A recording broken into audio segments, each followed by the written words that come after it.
الحمد للہ رب العالمین والصلاة والسلام علی رسولہ محمد وعلی آلہ واصحابہ اجمعین اما بعد فاعوذ باللہ السمیع العلیم من الشیطان الرجیم بسم اللہ الرحمن الرحیم۔ سورۃ الغاشیہ۔ غاشیہ، الغاشیہ یہ قیامت کے ناموں میں ایک نام ہے۔ ڈھانپ لینے والی، یعنی قیامت کی ہولناکی جو ہے وہ عام انسانوں پر ایک خوف کو مسلط کر دے گی، اور ہر طرف یہ خوف بڑی ہولناک صورت میں موجود ہوگا۔ اور ایسی صورت میں کفار کے جو چہرے ہیں اللہ تعالیٰ فرماتے ہیں ان کے لٹکے ہوئے ہوں گے، جھکے ہوئے ہوں گے، ذلیل ہو رہے ہوں گے۔ انہوں نے جو بھی دنیا میں کام کیے ہوں گے، چاہے وہ کتنے تھکے ہوں، کتنی بھی کامیابی حاصل کی ہو، لیکن قیامت کے روز ان کو پتہ چل جائے گا کہ ہم نے جو کچھ کیا وہ بیکار تھا، آج ہمیں کوئی اس کا ریوارڈ نہیں ملے گا بلکہ سزا ملے گی۔ لیکن ان کے مقابلے میں جو خوش بخت انسان ہیں، خوش قسمت انسان ہیں، مومن، ان کے چہرے بڑے بارونق ہوں گے، اور وہ جنتوں کی نعمتوں میں یا قیامت کے دن کی جو لذتیں ہیں، نعمتیں ہیں، ان سے محظوظ ہو رہے ہوں گے۔ انہیں اللہ تعالیٰ نے بالکل بے فکر کر دینا ہے۔ پھر اسی طرح اسی صورت میں دنیا میں جو کچھ اللہ تعالیٰ نے پیدا کر رکھا ہے، یہ بڑی مخلوق، عجیب مخلوق ہے، ایک ایک شے دیکھنے کی ہے۔ اللہ فرماتے ہیں ضرور ان کی طرف بھی انسان غور کر کے دیکھا کرے کہ کیسی عجیب و غریب نادر قسم کی میں نے تخلیقات کی ہیں، اور ان کو کیسے ان کا وجود بنا کے ان کو فکس کیا میں نے۔ تو یہ نصیحت کی کتاب ہے قرآن مجید، جو اہل ایمان کو فائدہ دے گی، اور جو کفار ہیں جو اس کو نہیں مانتے، قیامت کے دن یہ ہاتھ ملتے رہ جائیں گے، ان کو بڑا افسوس ہوگا، دکھ ہوگا۔ پھر یہ بھی ہے کہ ہمارے سارے اعمال کا یا ہماری اپنی ذات کا جو پلٹنا ہے وہ ہمارے رب کی طرف ہے، اس لیے کہ وہاں جزا اور حساب کے عمل سے ہم گزریں گے۔ ہمارے اعمال میزان میں تولے جائیں گے، کیوں؟ اس لیے کہ یا تو اچھے عمل ہیں تو ہمیں ثواب ملے، اور اگر خدا نخواستہ برے عمل ہیں تو ہمیں سزا ملے۔ تو مکہ میں یہ صورت نبی علیہ الصلاۃ والتسلیم پر نازل ہوئی، شروع ہوتی ہے ہل اتاک حدیث الغاشیہ، کیا آئی ہے آپ کے پاس خبر ڈھانپ لینے والے کی؟ تو ڈھانپ لینے والی کیا ہے؟ یہ قیامت کا دن۔ اللہ تبارک و تعالیٰ نے اس کو الغاشیہ نام دے کے ہمیں ڈرایا ہے، اور بتایا کہ اس دن کی ہولناکی بڑی زبردست ہوگی۔ وہ لمحہ، وہ گھڑی، وہ واقعی ایسی ہوگی کہ جس میں ایک ایک انسان قیامت کی ہولناکی اور اس کا خوف، اور پھر یعنی اس سے ڈھانپا ہوا ہوگا، اس سے باہر نکلا ہوا نہیں ہوگا۔ یہ مطلب ہے۔ تو یہاں حل کا جو لفظ ہے تو سوال، مگر دوسرا مطلب یہ ہے کہ قد، یہ حل بمانا قد ہوگا۔ قد کا کیا مطلب؟ یقیناً، یعنی جواب اس کا حل اتاک حدیث الغاشیہ، کیا آئی ہے آپ کے پاس بات ڈھانپ لینے والی کی؟ بالکل آئی ہے، یقیناً آئی ہے، بار بار قرآن مجید میں پڑھی ہے،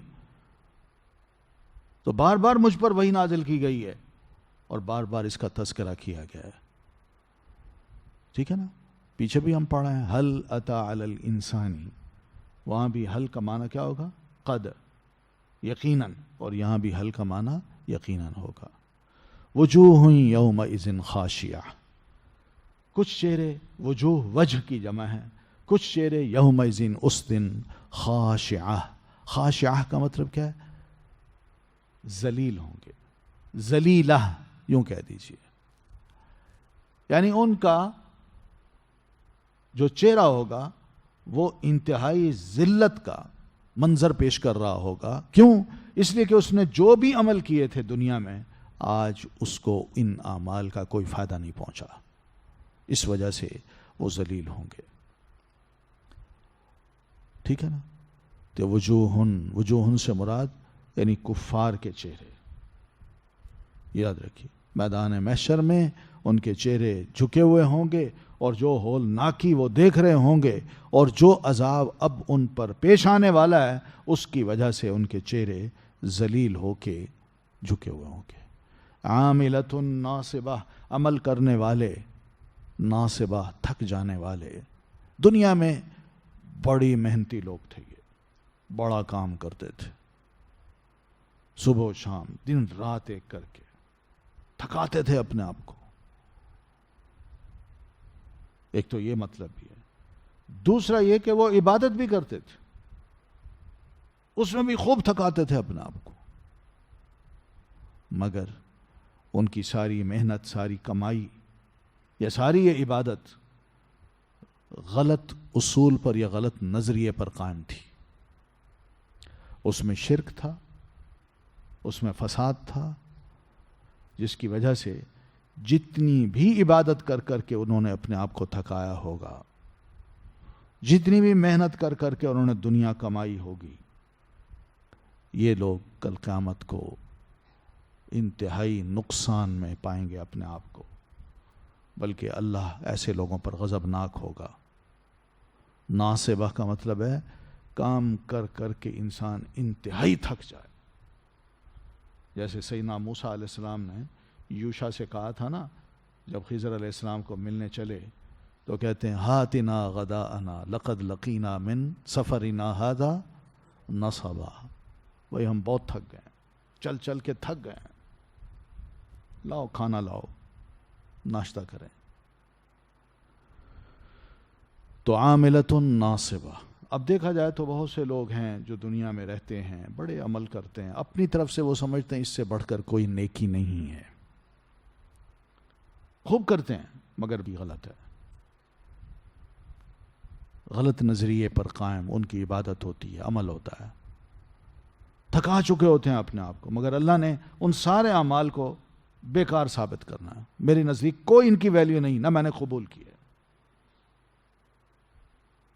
جیسے آپ وہ حدیث یاد رکھا کریں جس میں نبی علیہ الصلوۃ والتسلیم نے ان 3 نوجوانوں کو، جنہوں نے کہا تھا کہ میں ساری عمر روزے رکھوں گا، میں ساری رات عبادت کروں گا، میں کبھی شادی نہیں کروں گا، کیا ہے؟ اب یہ تھکانے والی بات ہے نا اپنے آپ کو، اچھا عمل بھی ہے، خوب بہترین، یعنی مسلسل یہ عمل ہے، روزے رکھنا، شادی نہ کرنا، یا پھر رات کو قیام کرنا، مسلسل یہ عمل ہے، مگر نبی علیہ السلام نے کہا یہ بیکار ہے،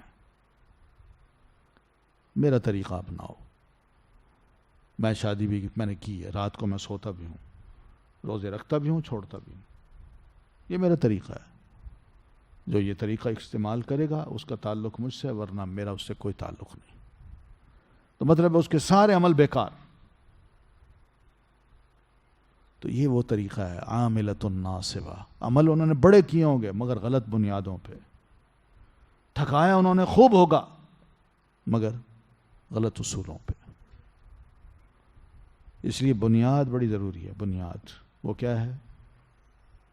یہی کہ انسان کا منہج جو ہے نا، طریقہ کار، اس کا نظریہ وہ بالکل توحید پر قائم ہو، لا الہ الا اللہ محمد الرسول اللہ پہ۔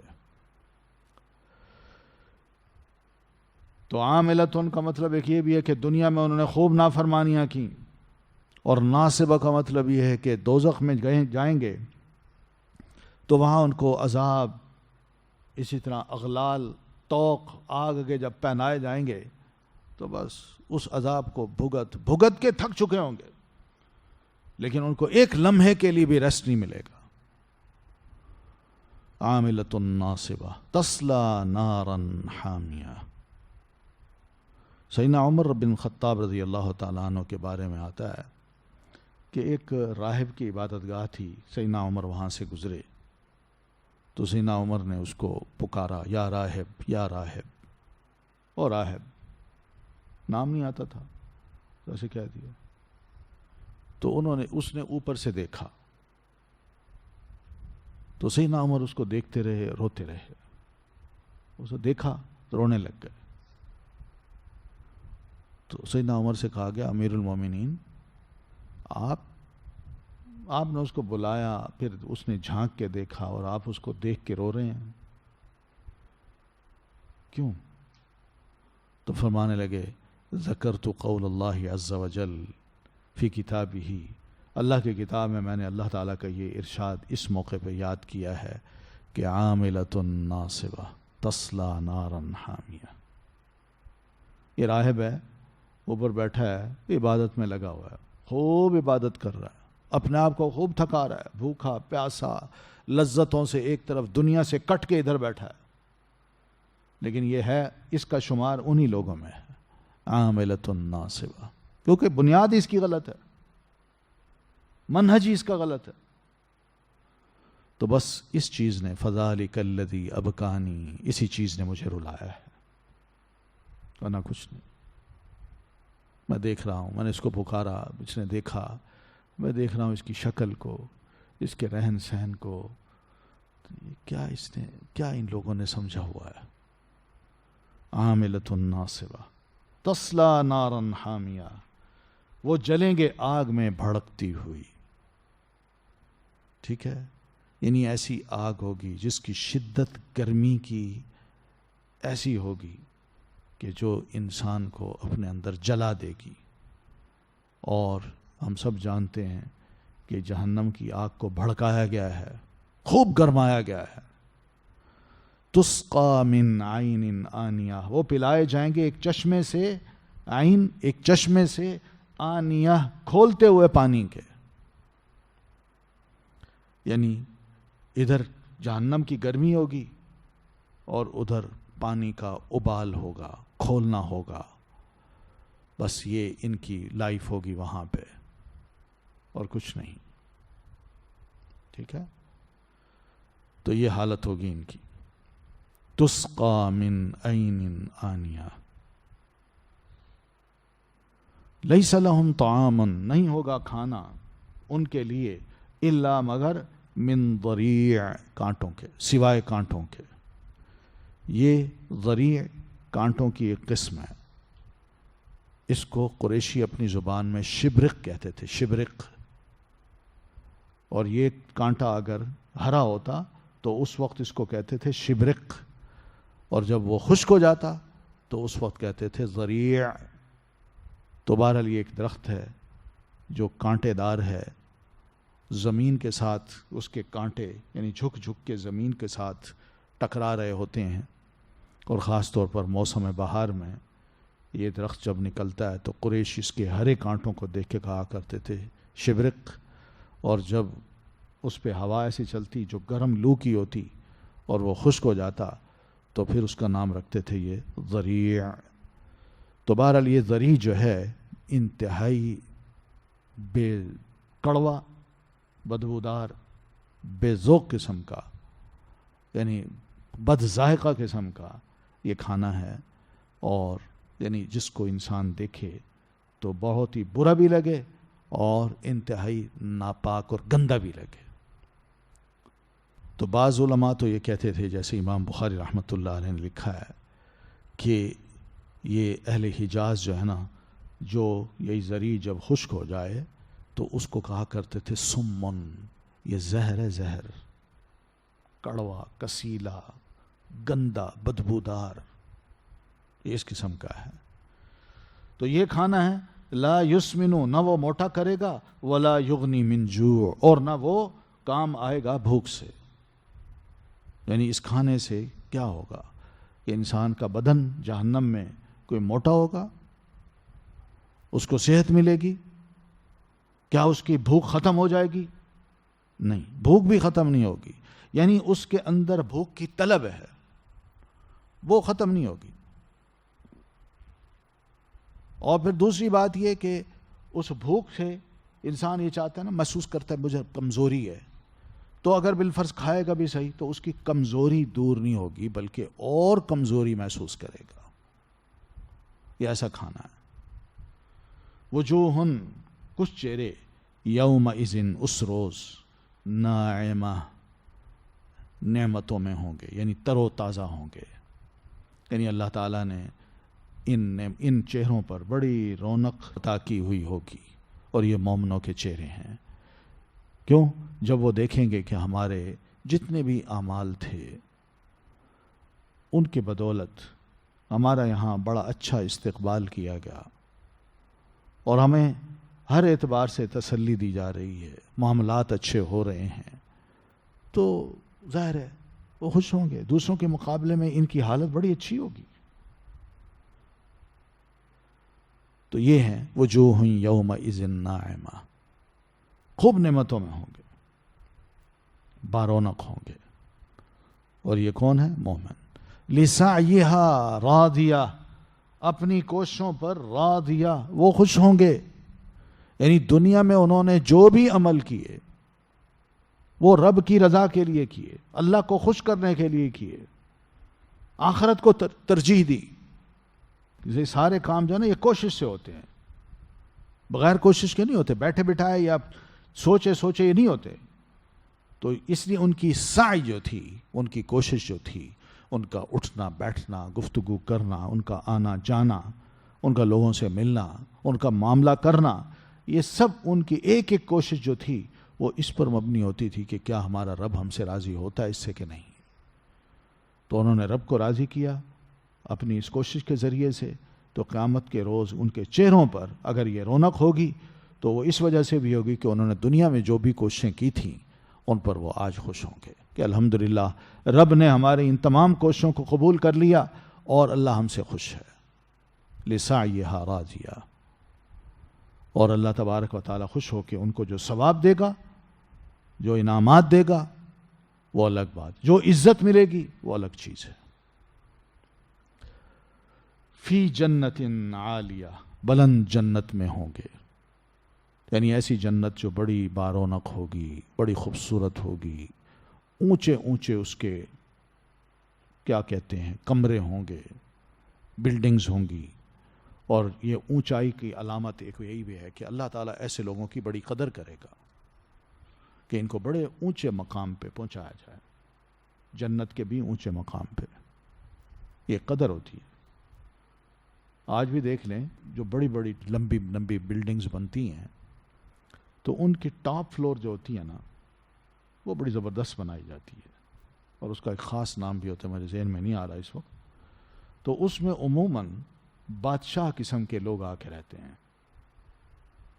کہ ساری دنیا ادھر ادھر کا ماحول جو ہے نا اس کو دکھایا جائے، بڑا خوبصورت بھی ہوتا ہے اور بہت ہی وسیع علاقہ ہوتا ہے کہ جس میں وہ ٹاپ فلور پہ رہنا پسند کرتے ہیں۔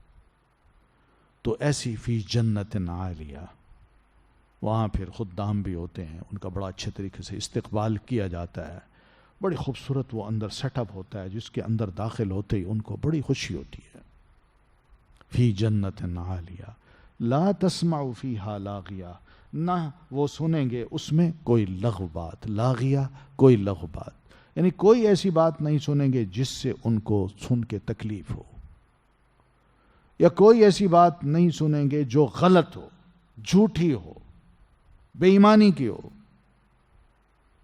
گالی گلوچ کی ہو، ایسی باتیں وہ نہیں سنیں گے۔ دوسرا مطلب یہ کہ ان کی آپس کی باتیں بڑی حکمت پر مبنی ہوں گی، علمی باتیں ہوں گی، رب کی تسبیح کرنے کی باتیں ہوں گی، اللہ تعالیٰ کی حمد و ثنا بیان کرنے کی باتیں ہوں گی۔ تو یہ ہے بڑا پاکیزہ ماحول جو اللہ تعالیٰ نے جنتیوں کو نصیب کرنا ہے۔ لا يسمعون فيها لغوا ولا تأثیما الا قیلا سلاما سلاما، ٹھیک ہے نا؟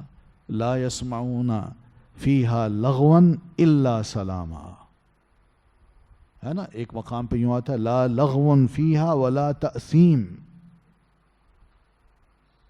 کوئی فضول بات نہیں ہوگی اور نہ کوئی گناہ گارانہ بات ہوگی۔ آپ صلی اللہ علیہ وسلم فرماتے ہیں کہ لا اختلاف بینہم ولا تباغض، جنتی لوگ جنت میں جب جائیں گے نا، تو جنت میں جب رہیں گے تو دنیا میں تو شاید دو چار نیک لوگوں کے آپس میں اختلاف ہو سکتے ہیں، مگر ایسے لوگوں کو بھی جب اللہ نے جنت میں داخل کرنا ہے تو قرآن میں فرماتے وَنَزَعْنَا مَا فِي صُدُورِهِم مِّن غِلٍّ، جنت میں داخل کرنے سے پہلے ان کی ایک دوسرے سے ناراضگیاں، غصے، نفرتیں ہم دل سے نکال دیں گے، اور پھر جنت میں داخل کریں گے. تو وہاں پر پھر کیا ہوگا؟ لا اختلاف بینہم، ان کے درمیان کوئی اختلاف نہیں ہوگا. ولا تباغضا، اور نہ ہی وہ ایک دوسرے سے بغض کریں گے. قلوبہم قلب واحد، ان سب کے دل ایک ہی دل جیسے ایک دل ہوں گے، یعنی سب کے دلوں میں ایک ہی بات ہوگی، بس ایک دوسرے کی محبت اور ایک ہی سوچ. یسبحون اللہ بکرۃ وعشیہ، وہ صبح و شام اللہ تبارک و تعالیٰ کی تسبیح بیان کریں گے. یہ ہے لا تسمع فیہا لاغیہ فیہا عین جاریہ، ان باغات میں عین ایک چشمہ ہوگا، جاریہ جاری رواں. یہ عین جاریتن یہ جو لفظ فرمائے ہیں تو اس سے مراد ایک چشمہ نہیں ہے، ٹھیک ہے، نکرہ ہے، یہ نکرہ ہے، یعنی چشمہ ہوگا وہاں، لیکن مراد چشمہ ایک نہیں ہے بلکہ یہ اس میں جنس ہے، اس میں جنس ہے.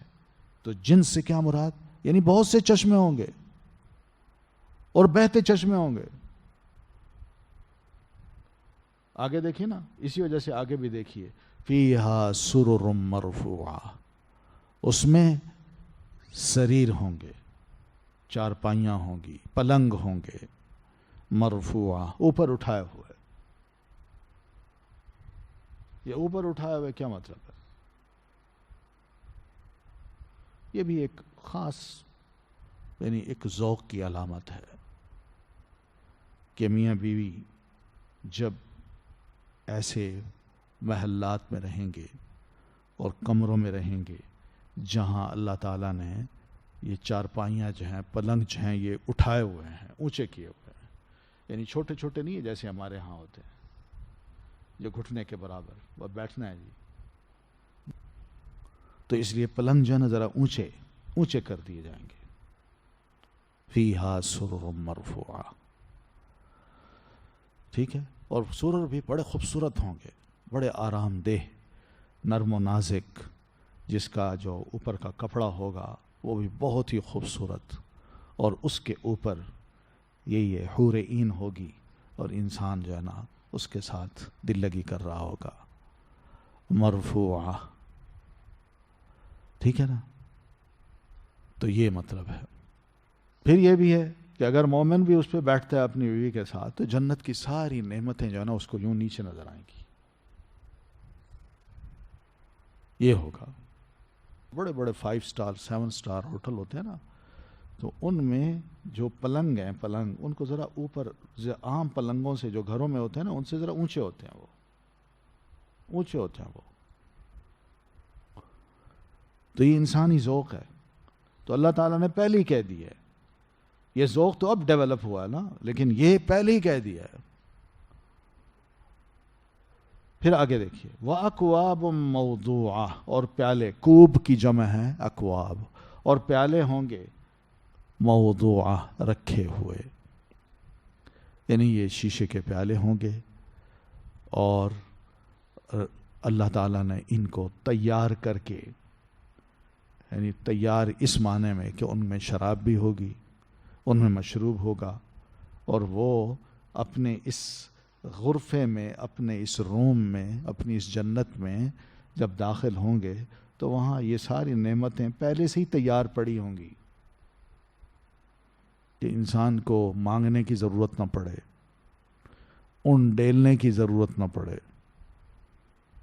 جو دل چاہے گا وہاں موجود ہوگا. موضوعہ، ٹھیک ہے. کچھ کہتے ہیں کہ اس کا مطلب یہ ہے کہ وہ جنت کے جو چشمے ہیں نا، ان چشموں کے کناروں پہ یہ کوب رکھے ہوں گے، جب بھی چاہیں گے اٹھایا چشمے میں یوں ڈالا پی لیا. بس آسائشیں ہیں وہاں، آرام ہے، کوئی تکلیف نہیں ہے. وَنَمَارِقُ مَصْفُوفَةٌ، نمارق نمرقہ کی جمع ہے، نمرقہ واحد ہے اور اس کی جمع ہے نمارق. نمارق کس کو کہتے ہیں؟ یہ جو تکیے ہوتے ہیں، جن پہ کمر ذرا ٹیک لگائی جاتی ہے، ٹھیک ہے، بڑے نرم و نازک تکیے جو مجلسوں میں انسان اپنی جو بیٹھک ہوتی ہیں یا مجلس ہوتی ہے اس کے لیے انسان دیوار پہ چاروں طرف تکیے لگا دیتا ہے تاکہ آنے والا آرام سے ٹیک لگا کے بیٹھے اور اس کو ذرا تھوڑا سا ریلیکس ہو. تو یہ وہ چیز ہے جس کو اللہ فرماتے ہیں میں نے پھر جنت میں جو مجلسیں بنائی ہوں گی ان جنتی لوگوں کے لیے، وہاں میں نے ایسی چیزیں بھی پرووائڈ کر رکھی ہیں کہ بڑے خوبصورت قسم کے وہاں تکیے ہوں گے جس پہ آ کے جب بھی وہ بیٹھنا چاہیں گے تو آرام سے بے فکر ہو کے تکیے پہ لگا کے آرام سے بیٹھیں گے. ٹھیک ہے. وَزَرَابِيُّ مَبْثُوثَةٌ، زرابی اور نفیس قالین ہوں گے، مبثوثہ پھیلائے ہوئے. ٹھیک ہے نا. تو جو چیز وہاں یوں بچھائی جائے گی، پھیلا دی جائے گی، تو وہ بڑی زرابی ہوں گے. زرابی کا مطلب انتہائی نفیس چیز جو پھیلائی گئی ہوگی. تو ویسے عام طور پر دیکھا جائے تو نفیس ترین چیزیں جو آج کل ہیں اچھے لوگوں کے استقبال کے لیے یا ان کو وہاں بٹھانے کے لیے یا سلانے کے لیے وہی ہوتا ہے کہ نفیس ترین قالین جو ہے وہاں بچھائے جاتے ہیں. تو وہ ہیں زرابی. تو ایسے زرابی جو ہیں وہ اللہ تبارک و تعالی بڑے عمدہ قسم کے، بڑے قیمتی، تو وہ سب وہاں ہر طرف بچھے ہوں گے اور یہ ایسے ماحول میں رہیں گے. فرش بھی بڑا خوبصورت، بیڈ بھی بڑے اچھے، بیوی بھی بڑی اچھی، اور پھر اس کے ساتھ ماحول بھی بڑا خوبصورت، باغات، نہریں، چشمے. کیا چاہیے انسان کو؟ زندگی کا یہ تھوڑا سا لمحہ اللہ کی رضا کے لیے انسان صرف کر دے تو وَلَلْآخِرَةُ خَيْرٌ وَأَبْقَىٰ، وہ بات یاد آتی ہے. پھر فرمایا افلا ينظرون الى الابل كيف خلقت. اب اللہ تعالیٰ بندوں کو ذرا تھوڑا سا وارن کرتا ہے، آگاہ کرتا ہے، او بھائی تم کم از کم یہ تو سوچو کہ اللہ کے تم بندے ہو، اس نے تمہیں بھی پیدا کیا ہے اور بہت سی اور مخلوقات ہیں جو تمہارے ارد گرد موجود ہیں، اور اللہ تبارک و تعالیٰ نے ان کو عجیب و غریب طریقے سے بنایا ہے، جس میں اونٹ ہے، پہاڑ ہیں، آسمان ہے، زمین ہے. ذرا ان پہ غور کر کے دیکھو بڑی باریک بینی کے ساتھ. کیا ان میں بھی تمہارے لیے کوئی نصیحت ہے؟ یہ اصل چیز ہے. افلا ینظرون، کیا بھلا وہ نہیں دیکھتے، الی الابل، طرف اونٹوں کے، کیف خلقت، کیسے وہ پیدا کیے گئے. یعنی غور کریں ذرا، اونٹ کو تصور میں لائیں نا، کیسا ہے، کیسی عجیب چیز ہے. یعنی اس کا سر دیکھیں، منہ دیکھیں، آنکھیں دیکھیں، ہونٹ دیکھیں، اور پھر کان دیکھیں، کانوں کے بعد لمبی سی گردن دیکھیں، پھر وہ گردن بھی سیدھی نہیں ہے، یوں کر کے نون غنہ بناتی ہوئی. پھر اس کے بعد اس کا اپنا وجود ہے، دھڑ ہے سارا، اور وہ پورا دھڑ کتنی لمبے لمبے پلرز پہ کھڑا ہے. چار اس کی ٹانگیں کتنی اونچی ہیں، انسانی قد کے برابر ہیں، اور اس کے اوپر اس کا وجود ہے. پاؤں دیکھیں، پھر اس کا کوہان دیکھیں. افلا ینظرون، بڑا باریک بینی سے ذرا اس کو دیکھیے. اور لوگوں نے اونٹ پر بڑی سٹڈی کی ہے، خاص طور پر جو اونٹ والے ہیں نا، اگر ان سے اونٹوں کے بارے میں پوچھا جائے تو عجیب و غریب قسم کی وہ باتیں کرتے ہیں کہ یہ اونٹ جو ہے، یہ 15 سال پہلے میں نے اس کو تھوڑا سا مارا تھا، آج تک اس نے مجھ سے صلح نہیں کی، یہ مجھ سے ناراض رہتا ہے. کوئی اور آئے گا تو اس سے دوستی کر لے گا، اس کا کہنا مانے گا، مگر میں جو ہی قریب آتا ہوں تو غراتا بھی ہے، میری طرف دیکھتا بھی ہے، مجھ سے ناراض بھی ہوتا ہے، مجھے قریب ہی نہیں آنے دیتا. یہ کیا ہے؟ اس کو کہتے ہیں اونٹ کا کینہ، اس کے اندر موجود ہے، اور وہ کینہ ختم نہیں ہوتا، وہ باقی رہتا ہے. اس کی وجہ سے اس کا گوشت جو ہے وہ بھی بڑا گرم ہوتا ہے. اسی وجہ سے نبی علیہ السلام نے فرمایا کہ عام جانوروں کا، مویشیوں کا تم کھانا کھاؤ، گوشت کھاؤ، اس پہ وضو کرنے کی ضرورت نہیں ہے. لیکن جب اونٹ کا گوشت کھاؤ تو نماز کے لیے، بے شک پہلے تم باوضو تھے، تم نے اونٹ کا گوشت کھایا، اب کھانے کے بعد تمہارا وضو نہیں رہا، دوبارہ وضو کرو اور نماز پڑھو. تو خاصیت بھی اس کی ایسی ہے. پھر اس سے جو کام لیے جاتے ہیں وہ الگ. آپ کبھی نیٹ پہ جا کے نا اونٹ کے بارے میں پڑھیں، سچی بات ہے، آپ پڑھیں ذرا اور لکھ کے لائیں، یہاں ذرا تھوڑی سی انفارمیشن ایک دوسرے کو دیں کہ کیا مخلوق ہے یہ. بہت زبردست چیز ہے. آپ پڑھیں گے نا حیران ہوگے، اچھا اونٹ یہ بھی کرتا ہے، یہ اس کی عادات ہوتی ہیں، اتنا وفادار ہوتا ہے مالک کا. اور پھر اس کے بعد یہ صحرائی، اس کو جہاز کہا جاتا ہے، یہ صحرا میں چلتا ہے جہاز کی طرح، بڑا آرام سے چلتا جاتا ہے، چلتا، حالانکہ ریت ہوتی ہے. اللہ نے اس کے پاؤں ہی ایسے بنائے ہیں کہ وہ پکے فرش پہ چلیں تو وہ جلدی تھک جائے، مگر ریت پہ جب چلتا ہے تو اس کو یوں محسوس ہوتا ہے جیسے میں رن وے پہ جا رہا ہوں.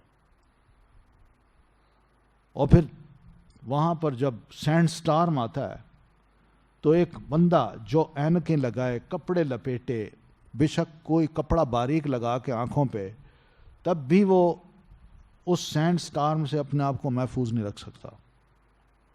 وہ ضرور آنکھیں بند کر کے بالکل بیٹھ جاتا ہے کیونکہ باریک باریک ریت ہوتی ہے. مگر اللہ تعالیٰ نے اس اونٹ کی آنکھ میں ایک ایسی لیئر بھی لگائی ہوئی ہے کہ وہ معمولی سی بھی سینڈ اگر اس لیئر میں چلی جائے تو وہ اس کو سٹور کر کے نیچے بہا دیتی ہے، اور وہ دیکھتے ہوئے چلتا جاتا ہے، چلتا جاتا ہے. کتنا بھی سینڈ سٹارم کیوں نہ ہو، وہ اس سے متاثر نہیں ہوتا، اس کی آنکھ پہ کوئی اثر نہیں پڑتا.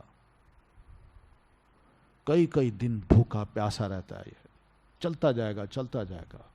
اللہ تعالیٰ نے اس کے کوہان میں کوئی ایسی چیز رکھی ہے، چربی، کہ وہ آہستہ آہستہ پگھلتی جاتی ہے اور اس کی پیاس بجھتی جاتی ہے.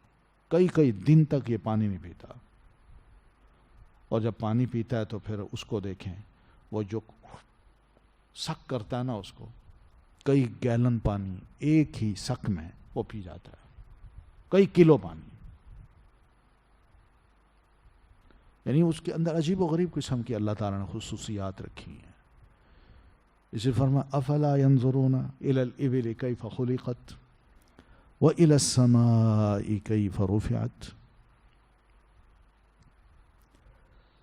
تو بہرحال اونٹ کے بارے میں یہی بتایا کہ بڑے بڑے بوجھوں کو، بڑے بڑے سامان کو یہ بڑی آرام سے اٹھا بھی لیتا ہے. اور پھر دوسری بات یہ کہ ایک بچے کے ہاتھ میں اس کی مہار دے دی جائے تو اس کے پیچھے بھی چل پڑتا ہے. حالانکہ بڑا اونٹ ہے، چھوٹا بچہ ہے، کمزور انسان ہے اس کے مقابلے میں، مگر اللہ تعالیٰ نے اس کو اتنا فرما بردار بنا دیا ہے. پھر اس کا جو دودھ ہے، دودھ اونٹنی کا، وہ بھی بڑا مفید ہے. اس اونٹنی کے دودھ کو وہ جب ضرورت ہوتے ہیں پیتی ہیں. یہ نہیں کہ جیسے ہمارے ہاں صبح گائے کا دودھ دونا ہے اور شام کو دونا ہے، وہاں یہ رواج نہیں ہے. بدوؤں کے ہاں یہ رواج نہیں ہے. جو ضرورت ہے اتنا دودھ اسی وقت نکال لیا، پی لیا. بھوک لگی اتنا دودھ نکال لیا، پی لیا. کسی اور نے پینا ہے، کتنا پینا ہے، ایک گلاس نکال دیا، اس کو دے دیا. مہمان آیا، ہاں بھائی دودھ چلے گا، ہاں اسی وقت گیا، نکالا. چاہے رات کا وقت ہے، دن کا وقت ہے، رات کے 2 بجے ہیں، دودھ نکالا، اس کو پیش کر دیا. فریش چیز. اس لیے اونٹنی کے دودھ کو ایک ہی دفعہ نکال کے سٹور نہیں کرتے، کیونکہ ان کے پاس ظاہر ہے کوئی برتن نہیں ہوتے تھے. صحرا میں کیا ہوتا ہے، نہ فریج ہے نہ برتن ہے، بس ایک پیالہ سا ہے، اسی کو یوز کرنا ہے. تو اسی کے لیے کہ کیا کرتے، اللہ تعالیٰ نے اس اونٹنی کو ایسا بنایا کہ اسی کے اندر دودھ سٹور رہے، جتنا ضرورت ہے وہ نکال لو، پی لو، اور جب چاہو پی لو، جب بھوک لگے، مہمان آئے، اس کو پلا دو. یہ اس کی ایک خوبی ہے. ٹھیک ہے. تو بہرحال عربوں کے ہاں جتنے بھی جانور وہ اپنے ہاں رکھتے تھے، ان میں عزیز ترین جانور ان کا یہ اونٹ ہوتا تھا، اور یہی ان کے لیے ایک بڑی قیمتی سرمایہ ہوتا تھا. ٹھیک ہے. اور عربوں کی بدوؤں کی جو زندگی ہوتی تھی وہ اسی کے ساتھ ہی چلتی تھی کہ اونٹ ہے تو میں صحرا میں جی سکتا ہوں، رہ سکتا ہوں، اور اگر اونٹ نہیں ہے تو میں صحرا میں نہیں رہ سکتا. اونٹ ہے تو اسی پر سوار ہو کے ادھر ادھر جا کے میں کچھ شکار کر سکتا ہوں، مجھے معیشت، میرا گزران، میری آمدنی کچھ اس سے ہو سکتی ہے، کھانا پینا اسی کے ذریعے سے مل سکتا ہے، اور اگر نہیں ہے تو پھر میں نہیں رہ سکتا. یہ ان کے اسی وجہ سے اللہ تبارک و تعالیٰ نے ان بدوؤں عربوں سے کہا فَلَا يَنظُرُونَ إِلَى الْإِبِلِ كَيْفَ خُلِقَتْ پھر وَإِلَى السَّمَاءِ كَيْفَ رُفِعَتْ. اچھا، اونٹ کے بارے میں کچھ احادیث بھی ہیں. تو بہرحال پتہ یہ چلتا ہے کہ واقعی ایک زبردست مخلوق ہے جو اللہ تعالیٰ نے پیدا کر کے ہمارے سامنے رکھتی ہے، اور اس کو غور سے دیکھنا بھی چاہیے. ماضی کے جو علماء ہوتے تھے نا وہ یہی کرتے تھے. امام شرح القاضی کے بارے میں آتا ہے کہ وہ اونٹ پہ ہم ذرا غور کر کے دیکھتے ہیں کہ اللہ تعالیٰ نے کیسے اس کو پیدا کیا ہے، اور پھر آسمان کو بھی دیکھیں گے کیسے اللہ نے اس کو پیدا کیا ہے، اٹھا کے رکھا ہوا ہے. بس غور و فکر کرنا چاہیے ہمیں. ٹھیک ہے. تو بہرحال اللہ تعالیٰ نے جب جنت کا ذکر کیا ہے نا اوپر، فی جنت عالیہ لا تسمع فیہا لاغیہ، یہ جنت کی ساری نعمتوں کا اللہ نے ذکر کیا ہے. تو جو گمراہ لوگ تھے، کفار لوگ تھے، انہیں یہ بڑی عجیب بات لگی. کیا زبردست جنت ہے، کیا کچھ ہے وہاں. آج بھی بڑی عجیب، لوگ بڑے حیران ہوتے ہیں، اچھا جنت میں حوریں ہوں گی، جنت میں یہ ہوگا، جنت میں وہ ہوگا، مذاق اڑاتے ہیں. تو اللہ فرماتے ہیں ایسے لوگوں کو بھائی تم جنت کی بات کرتے ہو، جنت میں نے بنائی ہے ایسی مومنوں کے لیے، تمہیں اس پہ حیرانی ہوتی ہے. حیران اگر ہونا تو اس دنیا میں بے شمار مخلوقات ہیں، ان کو دیکھو. افلا ينظرون الى الابل كيف خلقت، کم از کم اونٹ کو ہی دیکھ لو کیسے اس کو میں نے پیدا کیا، اس پہ تمہیں حیرانی نہیں ہوتی. وَإِلَى السَّمَاءِ كَيْفَ رُفِعَتْ، اور آسمان کی طرف تم دیکھو کیسے اس کو بلند کیا گیا ہے. بلند کرنے کا ہم کیا مطلب، یعنی اس کے نیچے کوئی بھی ستون نہیں، کوئی بھی اس کا سہارا نہیں کہ وہ کسی طرح ٹکا ہوا ہو، بلکہ بغیر سہارے کے، بغیر ستون کے اللہ تبارک و تعالیٰ نے اس کو اٹھا رکھا ہے. اور یہ فہم اور فکر سے بالکل بالا تر چیز ہے. انسان سوچ ہی نہیں سکتا، اس کی عقل اس شے کو پا ہی نہیں سکتی کہ اتنی بڑی چھت بغیر ستون کے کیسے قائم ہے. لوگ اس بات پہ غور نہیں کرتے، آسمان کو ذرا کیسے ہم نے اس کو بنایا ہے. تو یہ غور و فکر کے یعنی انسان تعجب کرتا ہے. دنیا میں بے شمار چیزیں ہیں جس پہ اس کو بڑا تعجب کرنا چاہیے، جنت کی باتوں میں تم تعجب کر رہے ہو. وَإِلَى الْجِبَالِ كَيْفَ نُصِبَتْ، اور طرف پہاڑوں کے کیسے وہ نصب کیے گئے، یعنی اللہ تعالیٰ نے ان کو زمین میں کیسے گاڑ کے بلند کیا ہوا ہے، کبھی دیکھا ہے. اور اسی کی وجہ سے زمین بھی لڑھکتی نہیں ہے، نہ ادھر ادھر ہوتی ہے، اور نہ زمین اپنی جگہ سے ہٹتی ہے. وَإِلَى الْأَرْضِ كَيْفَ سُطِحَتْ، اور زمین کی طرف نہیں دیکھتے کہ کیسے اس کو بچھایا گیا ہے، کیسے وہ بچھائی گئی ہے. یعنی اللہ نے اس کو بچھا دیا، ایک فرش ہے، ایک بیڈ ہے یا ایک چادر ہے جو بالکل ادھر دائیں بائیں آگے پیچھے ہر طرف اس کو پھیلا دیا گیا، پھیلی ہوئی، حد نظر تک پھیلی ہوئی، ایسے لگتا ہے چادر ہے لیکن ہے گول. تو بہرحال یہ سب ایسی چیزیں ہیں جس پہ عرب غور بھی کیا کرتے تھے. اور کچھ عرب جو ہے نا وہ کبھی کبھی نبی علیہ الصلاۃ والتسلیم کے پاس آ کے عجیب و غریب سوال بھی کرتے تھے. تو ایک شخص آیا بدو اور آ کے نبی علیہ السلام سے کہتا ہے اتانا رسولک، ہمارے پاس آپ کا ایک بھیجا ہوا قاصد آیا تھا، فزعم لنا، تو اس نے ہمیں یہ بتایا کہ انک تزعم ان اللہ ارسلک، کہ آپ جو ہے نا یہ دعویٰ کرتے ہیں کہ اللہ تعالیٰ نے آپ کو رسول بنا کے بھیجا ہے. قال صدقہ، تو نبی علیہ السلام نے بدو سے فرمایا اس نے سچ کہا ہے. قال فمن خلق السماء، تو اس نے پہلا سوال یہ کہ کس نے آسمان کو پیدا کیا، تو نبی علیہ السلام نے فرمایا اللہ تعالیٰ نے. پھر وہ کہتا ہے فمن خلق الارض، کس نے زمین کو پیدا کیا، آپ نے فرمایا اللہ تعالیٰ نے. پھر کہتا ہے فمن نصب هذه الجبال، کس نے ان پہاڑوں کو اس کے اندر گاڑا ہے، تو وجعل فیہا ما جعل، اور پھر اس میں بہت سی اور چیزیں بھی بنا دی. تو قال اللہ، نبی علیہ السلام نے فرمایا اللہ تعالیٰ نے. قال، اب بدو کہتا ہے فبالذی خلق السماء وخلق الارض ونصب هذه الجبال، تو اس ذات کی قسم جس نے آسمان کو پیدا کیا، زمین کو پیدا کیا اور ان پہاڑوں کو زمین میں گاڑا، اللہ ارسلک، کیا واقعی اللہ نے آپ کو رسول بنا کے بھیجا ہے؟ تو نبی علیہ الصلوۃ والسلام فرمایا نعم، ہاں۔ تو دیکھیں نا وہ سوال دیکھیں، پہاڑ کے، آسمان کے، زمین کے، تو اس طرح وہ کرتے تھے، ان کے پاس یہ چیزیں ہوتی تھی، اتنی بڑی بڑی مخلوق ہوتی ہے، اس پہ وہ غور و فکر کرتے تھے کس نے بنایا ہے۔ تو بدو کم از کم اتنا تو سوال کر لیتا تھا۔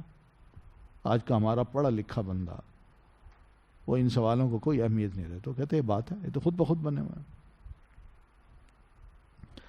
تو بہرحال فذکر، تو آپ نصیحت کیجئے، انما انت مذکر، بے شک آپ تو نصیحت کرنے والے ہیں۔ تو اللہ کے رسول آپ لوگوں کو قرآن مجید کے ذریعے سے نصیحت کرتے جائیے، ان کو ڈراتے جائیے، جو آپ پر وہی ہم بھیجتے ہیں آپ اس کے ذریعے سے لوگوں کو ڈراتے جائیے، اس لیے کہ آپ منذر ہیں اور آپ کے رب پر حساب کتاب کی ذمہ داری ہے۔ آپ کی ذمہ داری صرف آگاہ کرنے والے کی ہے، بس اور کچھ نہیں ہے۔ آپ ان کو آگاہ کیجیے۔ لست علیہم بمسیطر، نہیں ہے آپ ان پر کوئی داروغہ، کوئی ذمہ دار، یعنی ہم نے آپ کو ان پر مسلط نہیں کیا کہ آپ ان کی گردن پکڑیں اور کہیں سیدھے ہو جاؤ، مسلمان بن جاؤ۔ ہم نے آپ کو ایسے نہیں بنایا، آپ کو صرف ناصح بنا کے بھیجا ہے کہ آپ ہمارا پیغام ان تک پہنچا دیں۔ لست علیہم بمسیطر، آپ کو ہم نے ان پر مسلط نہیں کیا کہ آپ ان کو مجبور کریں کہ تم مومن بن جاؤ، نہیں، آپ ان کے دلوں میں ایمان کو گاڑ نہیں سکتے۔ آپ کو ہم نے ان پر اس لیے مسلط نہیں کیا کہ جب تک یہ مسلمان نہیں ہوں گے آپ ان کو نہ چھوڑیں۔ آپ کی ذمہ داری صرف ہماری بات ان تک پہنچا دینا ہے، اور ہماری ذمہ داری پھر یہ ہے کہ ہم ان کو ثواب دیں یا سزا دیں، ٹھیک ہے۔ کچھ علماء اس کو بمسیع سین سے پڑھتے ہیں، بمسیطر، ٹھیک ہے۔ ایک قاری تھے ہارون الاعور، انہوں نے اس کو سین سے پڑھا ہے، اور پھر طا جو ہے اس کو زبر کے ساتھ پڑھا، بمسیطر، یوں پڑھا ہے، ٹھیک ہے۔ تو یہ تمیم ایک قبیلہ ہے، اس کی زبان میں سین کے ساتھ پڑھا جاتا ہے اس شخص کو جو کسی پر مسلط کر دیا جائے، ٹھیک ہے، کسی کی نگرانی اس کو دے دی جائے کہ تم اس کی نگرانی کرو، اس کو کہتے تھے مسیطر۔ الا من تولا، مگر وہ جس نے منہ موڑا اور اس نے انکار کیا، وکفر، اور اس نے انکار کیا، فیعذبہ اللہ العذاب الاکبر، تو عذاب دے گا اسے اللہ عذاب سب سے بڑا۔ اب دیکھیے، یعنی آپ نصیحت کرتے جائیے، آپ ان کو آگاہ کرتے جائیے، جو شخص اس نصیحت سے منہ موڑتا ہے اور اس کا انکار کرتا ہے، ایمان نہیں لاتا، تو پھر اللہ تبارک و تعالیٰ کے پاس یہ سارے اختیارات ہیں، اللہ ہی پھر اس کو نمٹ لے گا۔ تو ایسے کافر اور منہ موڑنے والے کو اللہ تبارک و تعالیٰ پھر کیا کرے گا؟ فَيُعَذِّبُهُ اللَّهُ الْعَذَابَ الْأَكْبَرَ، ایسے بندے کو اللہ بڑا عذاب دے گا، اور وہ ہے دوزخ کی آگ کا۔ تو ان الینا ایابہم، بے شک ہماری ہی طرف لوٹنا ہے۔ ایاب کا مطلب لوٹنا، آئبونا تائبونا، ہے نا؟ تو ایاب لوٹنا، بے شک طرف ہمارے ہی لوٹنا ہے ان کا، بس انہیں کہاں جانا ہے؟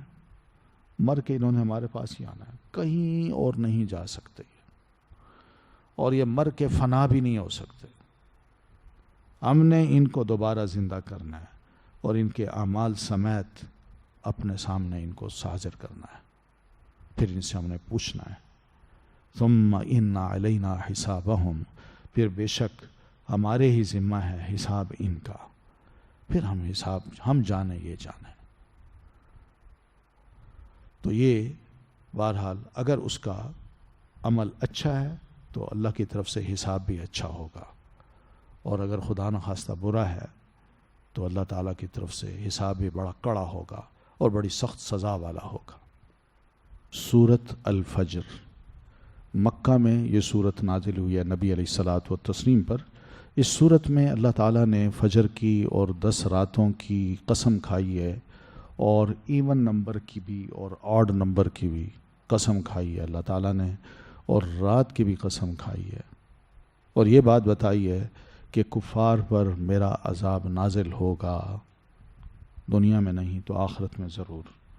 اور پھر اہل ایمان کو اللہ نے بتایا کہ وہ جو ہی دنیا کی زندگی سے الگ ہوتے ہیں، موت ان کو آتی ہے تو وہ فوراً امن اور امان میں آ جاتے ہیں، اور اللہ تعالیٰ ان کو جنت یا ایسے گھر میں لے جاتا ہے جہاں بڑی خوشی ان کو ہوتی ہے اور بڑے اچھے ماحول میں وہ جی رہے ہوتے ہیں عالم برزخ میں، اور قیامت کے روز تو پھر اور بہت بڑا اجر دیا جائے گا، وہ الگ بات ہے۔ تو مکہ میں یہ صورت نبی علیہ الصلاۃ والتسلیم پر نازل ہوئی، شروع ہوتی ہے بسم اللہ الرحمن الرحیم والفجر ولیال عشر، قسم ہے فجر کی اور قسم ہے 10 راتوں کی، والشفع والوتر، قسم ہے جفت کی، والوتری، اور قسم ہے طاق کی، واللیل، اور قسم ہے رات کی، اذا یسر، جب وہ چلتی ہے۔ تو یہ ساری قسمیں اللہ تعالیٰ نے اٹھائی ہیں یا کھائی ہیں، تو ان کی اہمیت کے پیش نظر فجر کس کو کہتے ہیں؟ فجر ہوتی ہے 2 قسم کی، ایک فجر صادق، ایک فجر کاذب۔ فجر کاذب وہ ہوتی ہے جب سحری کا وقت ختم ہوتا ہے، اور فجر صادق وہ ہوتی ہے جب اذان ہوتی ہے، اور یا اذان کے بعد نماز فجر کا وقت ہوتا ہے، تو انسان اس وقت نماز پڑھتا ہے، اور لمبی پڑھتے سورج نکلنے سے پہلے تک کا جو وقت ہے یہ فجر صادق ہے۔ اب یہ فجر کیا اہمیت رکھتی ہے؟ اگر دیکھا جائے تو ہمارے دین میں اس فجر کی اہمیت یہ ہے کہ فجر کی ایک نماز ہے، اس کی بڑی اہمیت ہے۔ فجر کی نماز با جماعت پڑھنا، دوسرا مطلب یہ کہ انسان آدھی رات تک مصلی پہ کھڑے قیام کرتا رہا ہے، اتنا بڑا ثواب ہے اس کا۔ اور فجر کی نماز سے فرض سے پہلے 2 سنتیں پڑھنا، اور وہ بھی گھر میں پڑھنا، یہ ثواب جو ہے آپ فرماتے ہیں کہ خیر من الدنیا وما فیہا۔ فجر کی یہ 2 سنتیں انسان نماز فجر سے پہلے گھر میں پڑھ کے پھر مسجد آتا ہے، تو یہ 2 سنتیں اس کے لیے دنیا اور دنیا کے اندر جو کچھ ہے اس سے بھی زیادہ بہتر ہے۔ آپ دیکھیں، لوگ یہ سمجھتے ہیں کہ فلاں ملینئر ہے، فلاں ملینئر ہے، فلاں کے پاس اتنے پیسے ہیں، فلاں کے پاس اتنے بلین ڈالر ہیں۔ اللہ فرماتے ہیں خیر من الدنیا، دنیا ساری کی ساری ہو اس سے بھی زیادہ بہتر، وما فیہا، اور جو کچھ اس کے اندر ہے وہ بھی۔ یہ 2 سنتوں کا اتنا بڑا ثواب ہے اور اتنی بڑی نیکیاں ملتی ہیں کہ ایک مومن اتنا مالدار ہو جاتا ہے۔ تو ایک تو فجر کی 2 سنتیں، اس کی بڑی اہمیت ہے، پھر فجر کا وقت ہے، اس وقت نماز پڑھی جاتی ہے، اور پھر فجر کے وقت قرآن مجید کو بھی پڑھا جاتا ہے۔ ان قرآن الفجر کان مشہودا، کہ فجر کے وقت قرآن مجید جو ہے وہ باقاعدہ فرشتے حاضر ہوتے ہیں، اور وہ قرآن مجید کی محفل میں آتے ہیں، سنتے ہیں اس کو۔ پھر فجر کی نماز کے بعد سے لے کر سورج نکلنے تک کا جو وقت ہے یہ بھی فجر ہے۔ یہ فجر کا وقت کیا ہے کہ ذکر اذکار کا، قرآن مجید کی تلاوت کا، بڑا سہانا بہترین وقت ہے۔ تو اس میں صبح کے جو اذکار ہیں انسان وہ پڑھے، دعائیں کرے، اور اللہ تعالیٰ کا قرب حاصل کرے، اس کی جناب میں اس مبارک وقت میں دعائیں کر کے، قرآن مجید کی تلاوت کر کے، دعائیں کر کے قبول بھی کروائے، اور اپنے دن کا آغاز بڑے اچھے طریقے سے کرے۔ پھر فجر جو ہے یہ یاد رکھیے، ہماری مسلمانوں کا جو کیلنڈر ہے وہ شروع ہوتا ہے شام سے، سورج جو ہی غروب ہوا، اب جو رات شروع ہو رہی ہے یہاں سے ہمارا کیلنڈر شروع ہو گیا، اس سے اگلا دن شروع ہوتا ہے. تو رات میں پھر فجر بھی آ جاتی ہے. سمجھ آ رہی ہے نا؟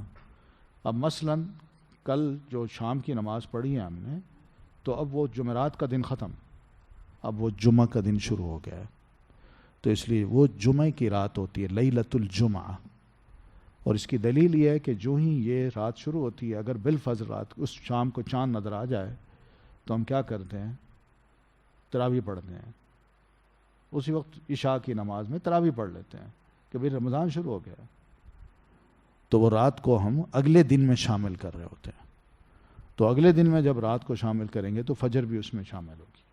تو ساری رات کی عبادتیں یہ بھی بڑی قیمتی ہیں جو انسان کرتا ہے، اور رب کی جناب میں اس فجر کی بڑی اہمیت ہے. تو فجر کو بہت اہمیت حاصل ہے، اس وجہ سے اس کی قسم کھائی ہے والفجر. سمجھ آئیے نا؟ بس اتنا معنی ہے اس کا. وَلَيَالٍ عَشْرٍ، اور قسم ہے 10 راتوں کی. یہ راتیں وہی بات ہے کہ رات فجر میں شامل ہے.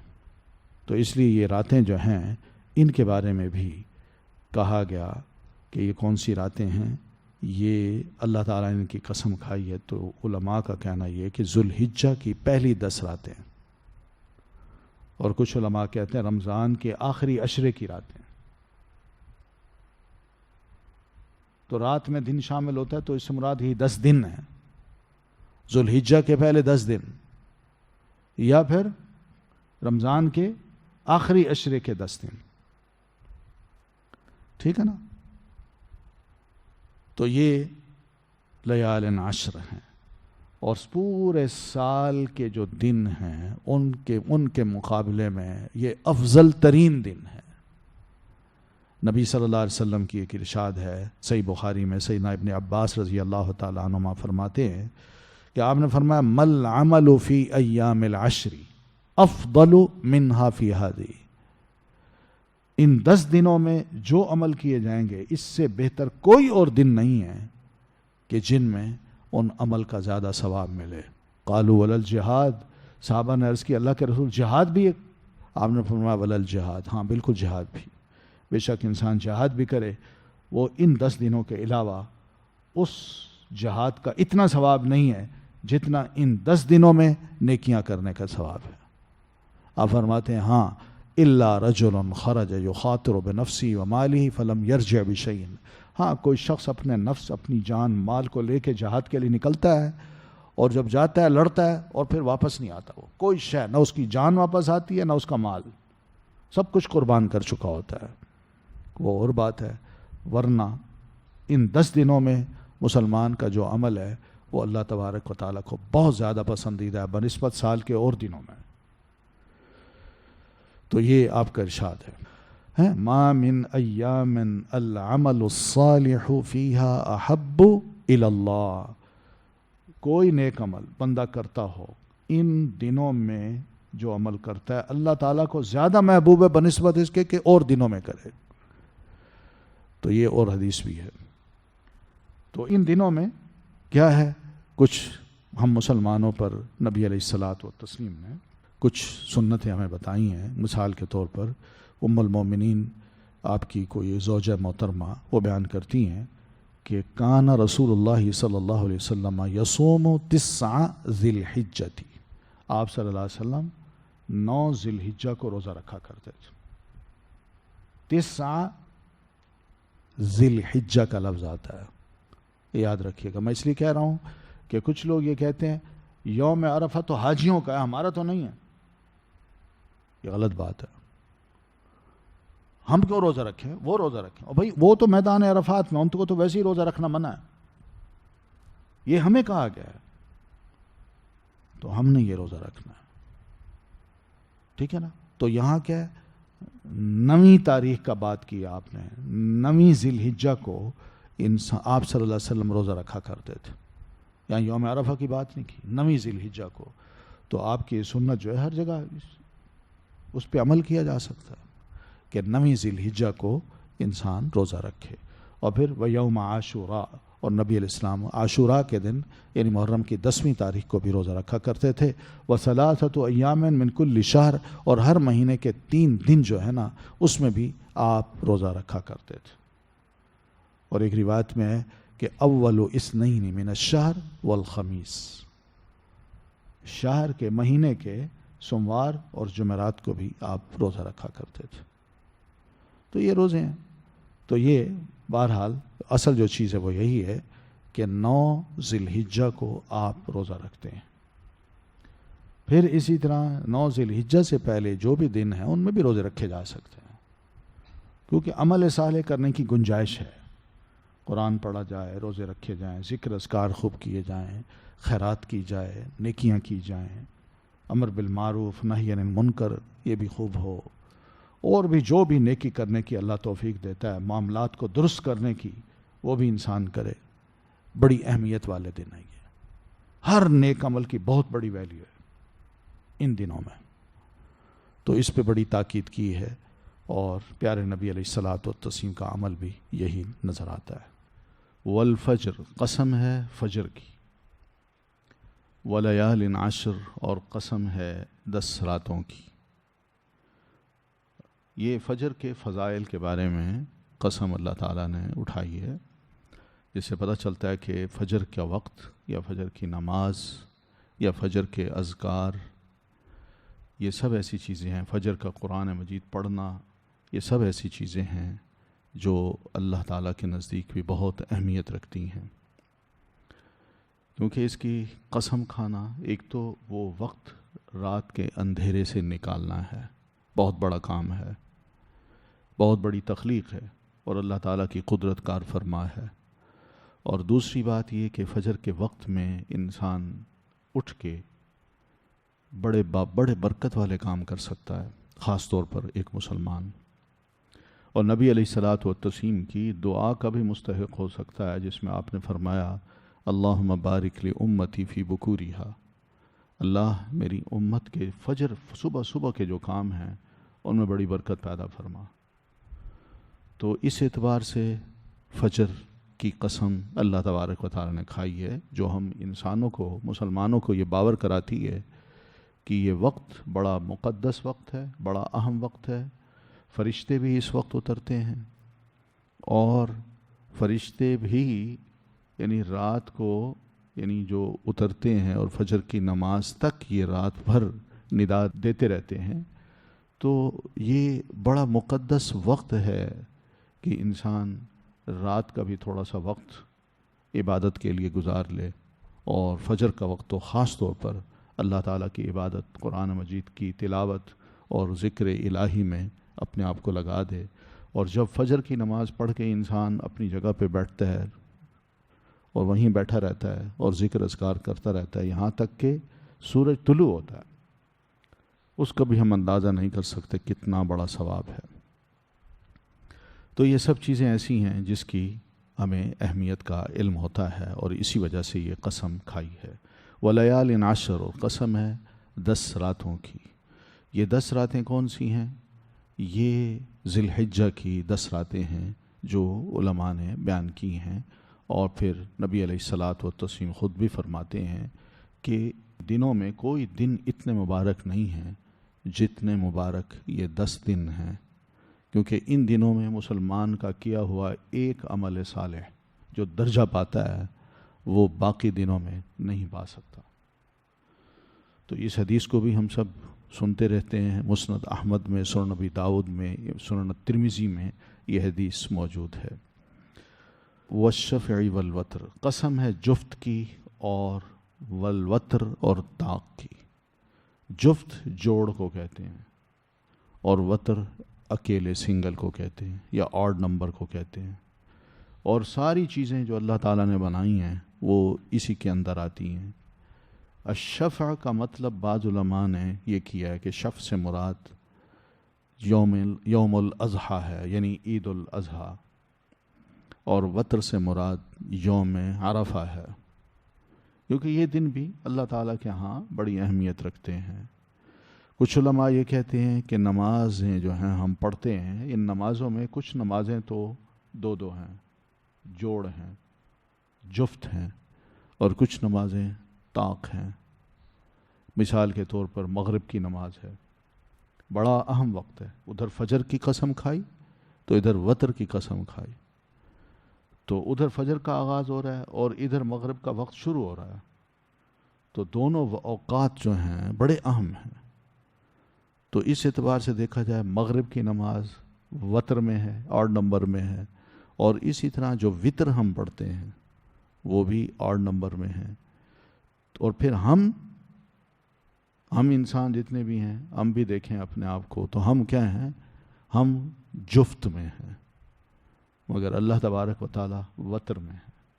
ان اللہ وتر یحب الوتر. اللہ تعالیٰ وتر ہے، اکیلا ہے، اور وہ وتر کو یعنی آڈ نمبر کو ہی پسند کرتا ہے.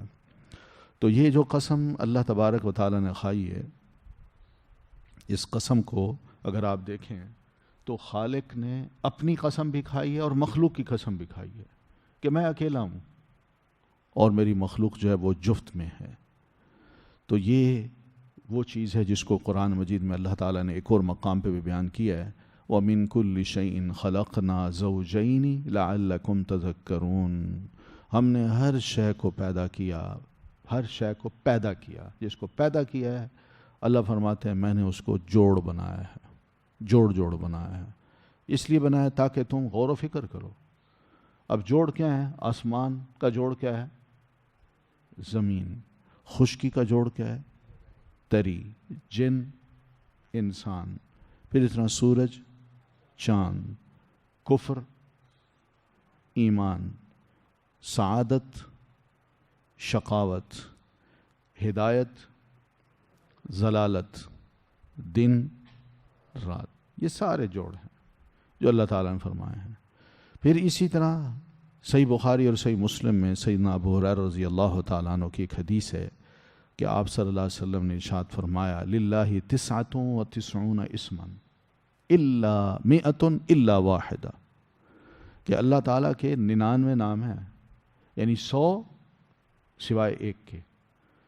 تو مراد یہ کہ 99 نام. من حفظها دخل الجنہ، جو بھی ان کو یاد کرے گا وہ جنت میں داخل ہوگا. وَهُوَ وِتْرٌ يُحِبُّ الْوِتْرَ. وہ اللہ وطر ہے، اکیلا ہے، اور وطر کو یعنی آڈ نمبر کو ہی پسند کرتا ہے. ایک اور روایت میں من احصاها فدخل الجنہ، جو بھی ان ناموں کو اچھی طرح یاد کر لے گا وہ جنت میں داخل ہوگا. یاد کرنے کا یہ مطلب نہیں ہے کہ میں اس کا کوئی ورد کرتا رہوں. یاد کرنے کا مطلب یہ ہے کہ اللہ تبارک و تعالیٰ کے ان ناموں اور صفات کو اور اس کے مفہوم کو اچھی طرح سمجھ جائے، جان جائے، اور پھر اس کے بعد زندگی گزارے تو اس کو اندازہ ہو جائے گا کہ واقعی اللہ تعالیٰ کی ہستی کتنی عظیم ہے اور میں اس کے مقابلے میں ایک چھوٹی سی مخلوق کتنی، یعنی اس کی مہربانی ہے مجھ پر کہ میں اس زندگی میں لطف اندوز ہو رہا ہوں. ٹھیک ہے. تو یہ بہرحال والشفع والوتر کا جو مفہوم ہم کر رہے ہیں، اس میں قرآن مجید نے کسی شے کو خاص نہیں کیا کہ شفع سے مراد یہ دو چیزیں ہیں اور وتر سے مراد یہ ہیں. یہ ایک جنرل بات کی اللہ تعالیٰ نے، جس میں ہمیں سوچ دی ہے کہ ہم کم از کم اللہ تعالیٰ کی ذات اور اس کی مخلوق کے درمیان تھوڑا سا فرق کریں. ہم خود بھی سوچیں کہ کائنات کی ہر شے جو میں نے بنائی ہے وہ تو بنائی ہے جوڑ میں، وہ میری تخلیق ہے، لیکن میں اکیلا ہوں اور اکیلا یہ سارے کام کر رہا ہوں. یہ اصل چیز ہے جو کہ ہمیں مجبور کرتی ہے یا سوچ دیتی ہے کہ ہم اس آیت کے بارے میں یوں سوچیں. واللیل اذا یسر، قسم ہے رات کی جب وہ چلتی ہے. جب وہ چلتی ہے، یسر سرا یسری سے مراد کیا ہے؟ جاری رہنا، چلنا. تو رات بھی چلتی ہے. ایک تو رات کی قسم اللہ تعالیٰ نے فرمائی ہے، بڑی اہم چیز ہے رات بھی. ہم سب جانتے ہیں کہ رات کتنی بڑی نعمت ہے، نہ ہو تو ہم کبھی آرام بھی نہ کر سکیں. تو اس وجہ سے رات کی قسم کھا کے اللہ فرماتے ہیں پھر رات یہ نہیں کہ میں نے پیدا کر دی ہے تو بس وہ پیدا ہی ہو گئی اور ساری رات رات ہی رہے. نہیں، وہ یا اندھیرا اندھیرا ہی رہے. جیسے یہاں بلب جلا دیا جائے کسی ایک کمرے میں تو ساری رات وہ بلب جلتا رہتا ہے. لیکن یہ رات چلتی ہے، یعنی آگے چلتی جاتی ہے، رات آتی جاتی ہے اور پیچھے سے دن نکلتا جاتا ہے. اور آگے کا دن وہ رات میں بدلتا جاتا ہے۔ یہ جو رفتار ہے اس کی چلنے کی، جس سے ہم راتوں کا بھی اندازہ کر لیتے ہیں اور پھر دن کا بھی اندازہ کرتے ہیں کہ عشاء کی نماز، مغرب کی نماز، پھر فجر کی نماز وہ بھی آگے پیچھے ہوتی رہتی ہے، کبھی رات لمبی ہو رہی ہے اور دن چھوٹا ہو رہا ہے، یا دن بڑا ہو رہا ہے تو رات چھوٹی ہو رہی ہے۔ یہ سارے کام ہیں، اللہ فرماتے ہیں میں قسم کھاتا ہوں رات کی، یہ معمولی کام نہیں ہے، بہت بڑا کام ہے، بہت بڑا۔ اور پھر دوسری بات یہ ہے کہ اذا یسر، جب وہ چلتی ہے تو یہ رات آہستہ آہستہ چلتی ہے۔ تو یہ بہرحال بہت بڑا سسٹم ہے کہ رات چل رہی ہے، دن نکل رہا ہے اور ادھر دن چھپ رہا ہے، یہ رات درمیان میں ہے۔ حل فی ذالک قسم لذی حجر، کیا ہے اس میں ایک بڑی قسم لذی حجر، عقل والوں کے لیے۔ حجر کہتے ہیں عقل کو، کیونکہ جو عقل ہے وہ انسان کو مجبور روکتی ہے۔ حجر کا ویسے مطلب ہوتا ہے روکنا، انسان کو عقل روکتی ہے کہ وہ کام نہ کرو جو تمہارے مناسب نہیں ہے، جو تمہارے لیے نامناسب ہیں، ان کو چھوڑ دو۔ اس وجہ سے حجر عقل کو کہا گیا ہے۔ تو اس کا مطلب کیا ہے کہ حل فی ذالک قسم لذی حجر، کیا ہے اس میں ایک بڑی قسم عقل والوں کے لیے۔ تو یہ کیا مطلب ہے اس کا؟ تو قسم جس کے لیے کھائی جا رہی ہے وہ تو ہے ہی نہیں۔ وہ آگے علماء کہتے ہیں کہ اس کے اندر ایک لفظ ہڈن ہے جس کا مطلب ہے لَيُعَذِّبَنَّ، کہ وہ ضرور عذاب دے گا اللہ تعالیٰ۔ یہ قسم اس کے لیے کھائی ہے، یہ قسمیں اللہ تبارک و تعالیٰ نے عقل مندوں کو باور کرانے کے لیے کھائی ہے کہ اللہ اپنے نافرمانوں کو، باغیوں کو ضرور سزا دے گا۔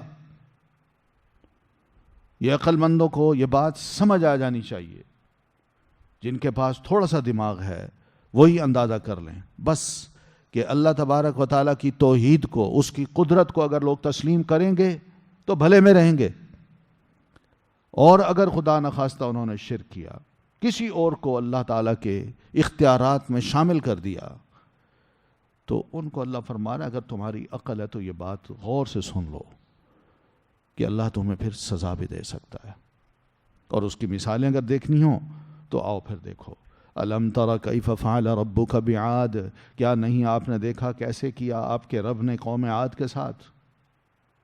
قرآن مجید میں ہم پڑھ چکے ہیں، بڑی طاقتور قوم تھی، ارم ذات العماد، جو ارم قبیلے کے تھے، ستونوں والے تھے، لمبے لمبے تھے، گھر بھی لمبے لمبے اونچے اونچے بناتے تھے۔ التی لم یخلق مثلھا فی البلاد، یہ وہ قوم تھی جو نہیں پیدا کیا گیا ان جیسا شہروں میں، یعنی یہ وہ قوم تھی، مگر ان کے ساتھ ہم نے کیا کیا؟ کیا بچا ان میں سے کوئی؟ یعنی اللہ تعالیٰ نے صرف ہوا چلائی ہے، 7 راتیں اور 8 دن ان پر مسلسل ہوا چلی ہے، اور ایک ایک آدی کو، چاہے وہ مرد تھا، جوان تھا، بوڑھا تھا، بچہ تھا، یا بوڑھا ان کی عورتیں تھیں، بچیاں تھیں، سب کو ختم کر دیا، کیونکہ نافرمان لوگ تھے۔ تو ارم جو ہے یہ کہا یہ جاتا ہے کہ نوح علیہ الصلاۃ والتسلیم کے پوتے کا نام ہے، اور اسی سے یہ قوم جو تھی اس کے بیٹے کا نام تھا عاد، اور عاد سے یہ ساری نسل آگے چلی ہے، تو ان کو کہا جاتا ہے عاد ارم، عاد ارم، جس کو قرآن مجید نے ایک اور موقع فرمایا عادن الاولی، پہلے عادی، پہلی قوم جو عاد کی ہے۔ تو یہ کون تھے؟ اپنے وقت کے بڑے لمبے طاقتور انسان، لمبے چوڑے یہ لوگ تھے۔ اور پھر دوسری یہ کہ اپنی مخالف قوموں پر ایسی سختی کرتے تھے کہ جب وہ جاتے تو ان کو ایسا پکڑتے تھے کہ کسی کو زندہ نہیں چھوڑتے تھے، کچل کے رکھ دیتے تھے مخالف کو، کیونکہ مخالف ان کے مقابلے میں چھوٹے قد کا تھا اور یہ لمبے لمبے تھے۔ کیا کر سکتا تھا وہ؟ یہ ایک بندہ بھی ان کے 10-20 آدمیوں کو پکڑ کے ختم کر دیتا تھا۔ تو اس لیے اللہ تعالیٰ نے یہ فرمایا کہ دیکھ لو یہ قسمیں جو میں کھا رہا ہوں میں سزا دے سکتا ہوں، میں الہ واحد ہوں، قوم عاد نے مجھے تسلیم نہیں کیا تھا، میں نے ان کو نہیں چھوڑا۔ پھر اسی طرح وَثَمُودَ الَّذِينَ جَابُوا الصَّخْرَ بِالْوَادِ، اور سمود کے وہ جنہوں نے جابو تراشا الصخرہ چٹانوں کو بالواد وادی میں، یعنی یہ قوم سمود کہلاتی ہے جس کے لیے حضرت صالح علیہ السلام کو نبی بنا کے بھیجا گیا تھا، اور یہ پہاڑوں کو تراش تراش کے ان کے اندر اپنے گھر محلات بنا کے رہتے تھے۔ وَكَانُوا يَنْحِتُونَ مِنَ الْجِبَالِ بُيُوتًا فَارِحِينَ، فارحین کا مطلب بڑے خوشحال تھے، زبردست انہوں نے اپنا ماحول بنا رکھا تھا۔ تو یہ قوم بھی تھی، اس قوم کو بھی دیکھے انہوں نے نافرمانی کی، ہم نے ان کو بھی نہیں چھوڑا، ان پر بھی ایک چیخ بھیجی، اور قوم صالح میں سے جو صالح علیہ السلام ہے اور چند مومن ہیں ان کو وہاں سے نکال کے باقی سب کو موت کی نیند سلا دیا، کوئی نہیں بچا ان کا۔ وَفِرْعَوْنَ ذِي الْأَوْتَادِ، اور فرعون جو میخوں والا تھا، وتد کی جمع ہے اوتاد، یہ فرعون جو ہے اس کے دو کام کہتے تھے، یا تو یہ فرعون ایسا تھا کہ جو اپنے مخالف کو کیلوں سے پاؤں پہ ہاتھوں پہ کیل ٹھونک کے ان کو سزا دیتا تھا، اس وجہ سے اس کو ذو الاوتاد کہا گیا، اور اسی فرعون نے اپنی بیوی سیدہ آسیہ علیہ السلام کو اسی طرح سزا دی تھی کہ تم میرے ہوتے ہوئے موسیٰ علیہ السلام پر ایمان لائی ہو جو میرا مخالف ہے، اور اس کی دعوت میرے گھر میں داخل ہو گئی ہے، چھوڑ دو اس کو ورنہ۔ تو اس نے کہا نہیں، تو ملکہ کو اس نے سزا جو دی وہ یہی دی، وہ دعائیں بھی کرتی رہی کہ رب ابن لی عندک بیتا فی الجنہ ونجنی من فرعون وعملہ ونجنی من القوم الظالمین۔ پھر اسی طرح کچھ علماء کہتے ہیں کہ جو اہرام مصر ہیں، یہ اہرام مصر اصل میں فرعونوں نے بنائے تھے، اور آپ ان کی شکل دیکھیں نا تو یوں الٹے پڑے ہوئے ہیں، یعنی یہاں سے یوں چلتے ہیں اور یوں نوک بنتی ہے یوں۔ تو یہ جو اہرام ہیں یہ اصل میں انہوں نے بنائے تھے اس لیے کہ جب ہم مر جائیں تو ہماری یہ قبریں بنیں۔ تو ان قبروں کو بنانے کے لیے انہوں نے دوسری قوموں سے کام لیا، خود نہیں بنایا، دوسری قوموں کو مغلوب کر کے ان کو غلام بنا کے ان سے یہ بڑا کام لیا۔ اور اگر دیکھا جائے تو یہی پیرامڈز جو ہیں یہ بالکل اسی طرح ہی لگتے ہیں جیسے زمین میں نا، یعنی کیل ٹھوکے ہوئے ہیں، یعنی اس کا الٹا حصہ زمین میں ہے اور اوپر جو ہے نا یہ باریک بن گیا ہے، یا اوپر سے ہی یہ یوں لگتا ہے کہ اگر اس کو سیدھا کیا جائے تو یہ کیل لگتا ہے۔ تو یہ بہرحال پھر بڑے بڑے پتھروں کو آپس میں جوڑنا اور پھر اس کے بعد اس کو بناتے جانا، اس کو بھی وتد علماء نے کہا ہے۔ تو بہرحال کوئی معنی بھی لے لے، تو ان لوگوں نے اپنے اہرام بنائے، قبریں بنائیں، یا مخالفوں کو کیل ٹھونک ٹھونک کے قائل کرنے کی کوشش کی اور مسلمانوں پہ ظلم کیا اس دور میں۔ تو اس کا نتیجہ کیا نکلا؟ اللہ تبارک و تعالیٰ نے اس فرعون کو بھی نہیں چھوڑا، اس اللہ اکیلے نے اس کو بھی سزا دی۔ الذین طغوا فی البلاد، یہ وہ تھے جنہوں نے سرکشی کی فی البلاد، مختلف شہروں میں، مختلف علاقوں میں، یعنی یہ قوم عاد ہو، قوم سمود ہو، پھر فرعون ہو، ان کو اقتدار ملا، ان کو عروج ملا، مگر اس عروج کے یا اقتدار کے نشے میں انہوں نے جو ظلم کیا، زیادتیاں کی وقت کے نبی کے ساتھ، اس کی مخالفت کی، شرک اور کفر پہ قائم رہے، تو اللہ تبارک و تعالیٰ نے اس وجہ سے ان کو یہ سزائیں دیں، ان کو تہس نہس کیا۔ اور کیا کیا تھا انہوں نے؟ فَأَكْثَرُوا فِيهَا الْفَسَادَ، تو انہوں نے بکثرت کیا ان میں فساد کو، بڑی خرابی پیدا کی، بہت بڑی خرابی، ظلم، زیادتی، اور پھر اس کے بعد دوسروں کو غلام بنانا، پھر یہ کہ نبیوں کا انکار اور پھر ان کی مخالفت کرنا، انہیں چیلنج کرنا، ان کی دعوت کو پنپنے نہ دینا، یہ سب فساد کی شکلیں تھیں۔ اپنے ایشوز کو لے کے وہ اہمیت دیتے تھے، اور جو نبی ہو، نبی کی تعلیم ہو، اس کو بالکل یہ پنپنے نہیں دیتے تھے۔ تو ظاہر ہے جہاں اصلاح نہ ہو وہاں فساد ہوتا ہے، تو انہوں نے اس فساد کو خوب رواج دیا ہوا تھا۔ فصب علیہم، تو برسایا ان پر رب کا، آپ کے رب نے، سوطا، کوڑا، عذاب کا۔ بس پھر اللہ تبارک و تعالیٰ نے ان سارے قوموں کو اور گروہوں کو اور ان کے لیڈرز کو ایسا پکڑا کہ ان پر عذاب کا کوڑا برسا دیا، ان کو ایسی سزا دی جو ان کے لیے مناسب تھی۔ ان ربک لبالمرصاد، یقیناً آپ کا رب لبالمرصاد، البتہ گھات میں ہے۔ گھات سے کیا مراد ہے؟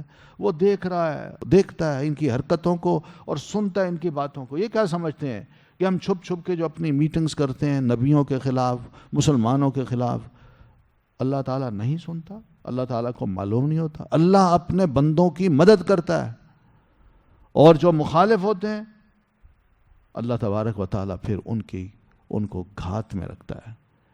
یعنی ذرا گزرے تو صحیح، عین موقع پر میں اس کو پکڑوں گا، اور ایسا پکڑوں گا اچانک کہ اس کو پتہ نہیں چلے گا یہ کہاں سے گولی آئی۔ کیونکہ جو ایمبوش لگا کے بیٹھا ہوتا ہے نا، مرصاد کا مطلب یہی ہے کہ ایمبوش لگا کے بیٹھنا، کہ فوجی جو ہے نا وہ چھپ کے بیٹھتے ہیں، اور ایمبوش ایسی جگہ لگاتے ہیں کہ گزرنے والے کو پتہ ہی، احساس ہی نہ ہو کہ یہاں کوئی بندہ ہے۔ مثلا سبز قسم کی جھاڑیاں ہوں گی تو اس میں یہ سبز ٹوپی پہن کے اور سبز کپڑے پہن کے بیٹھ جائیں گے، دشمن جو گزرے اس کو احساس ہی نہ ہو کہ یہاں کوئی بیٹھا ہے، جو ہی نشانے پہ آیا تھک اڑا دیا۔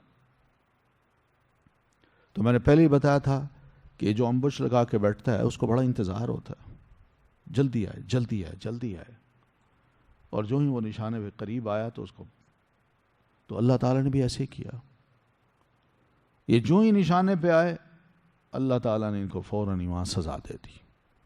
بس ہوا بھیجی، چیخ بھیجی، سمندر میں لا کے ان کو غرق کر دیا۔ یہ ہے وہ چیز جس کو وہ جان ہی نہ سکے کہ کیا ایسا بھی ممکن ہو سکتا ہے، ایسی بھی سزا ہمیں مل سکتی ہے۔ فَأَمَّا الْإِنسان، تو رہا انسان، اِذَا مَبْتَلَاهُ، جب آزماتا ہے اسے رب اس کا، فَأَكْرَمَهُ، پھر وہ عزت دیتا ہے اسے، وَنَعَّمَهُ، اور وہ نعمت دیتا ہے اسے، فَيَقُول، تو وہ کہتا ہے، ربی، میرے رب نے، اکرم، عزت کی ہے، نی، میری، یا عزت دی ہے، نی، مجھے۔ اللہ فرماتے ہیں میں انسان کو ذرا نعمتیں دے کے، پیسہ دے کے، امیری دے کے، مال دے کے آزماتا ہوں۔ بڑی مہربانی جب کرتا ہوں تو اس کو دیکھتا ہوں کہ کرتا کیا ہے، تو وہ یہی ہے، اکرمہ، تو مال دے کے میں اس کو عزت دیتا ہوں، وَنَعَّمَہ، اور بے شمار نعمتیں اس پر انڈیلتا ہوں، فَيَقُول، تو وہ بندہ خوش ہو جاتا ہے ان تمام نعمتوں کو پا کے، فَيَقُولُ رَبِّي أَكْرَمَنِ، وہ کہتا ہے کہ میرے رب نے مجھ پر بڑی مہربانی کی اور مجھے یہ سب کچھ دیا۔ مراد یہ ہے کہ انسان باوجود اس کے کہ رب نعمتیں دے رہا ہو اور بندہ اس کا نافرمان بنتا جائے تو یہ اس کی خوشی ٹھیک نہیں ہے۔ پیسے بھی دے اللہ، نعمتیں بھی دے، بندہ خوش بھی رہے، ہیلدی بھی ہو، ساری سب کچھ اس کے پاس موجود ہو، مگر رب کا شکر ادا نہ کرے، اس کا بندہ مزید نہ بنے کہ اللہ واقعی تو اتنی مہربانیاں کر رہا ہے تو میں تیرا بندہ کیوں نہ بنوں، بلکہ وہ خوش ہوتا ہے، اکڑتا ہے کہ میں جو ہوں ٹھیک ہوں، اسی وجہ سے تو میرا رب مجھے دے رہا ہے اور دیتا جا رہا ہے۔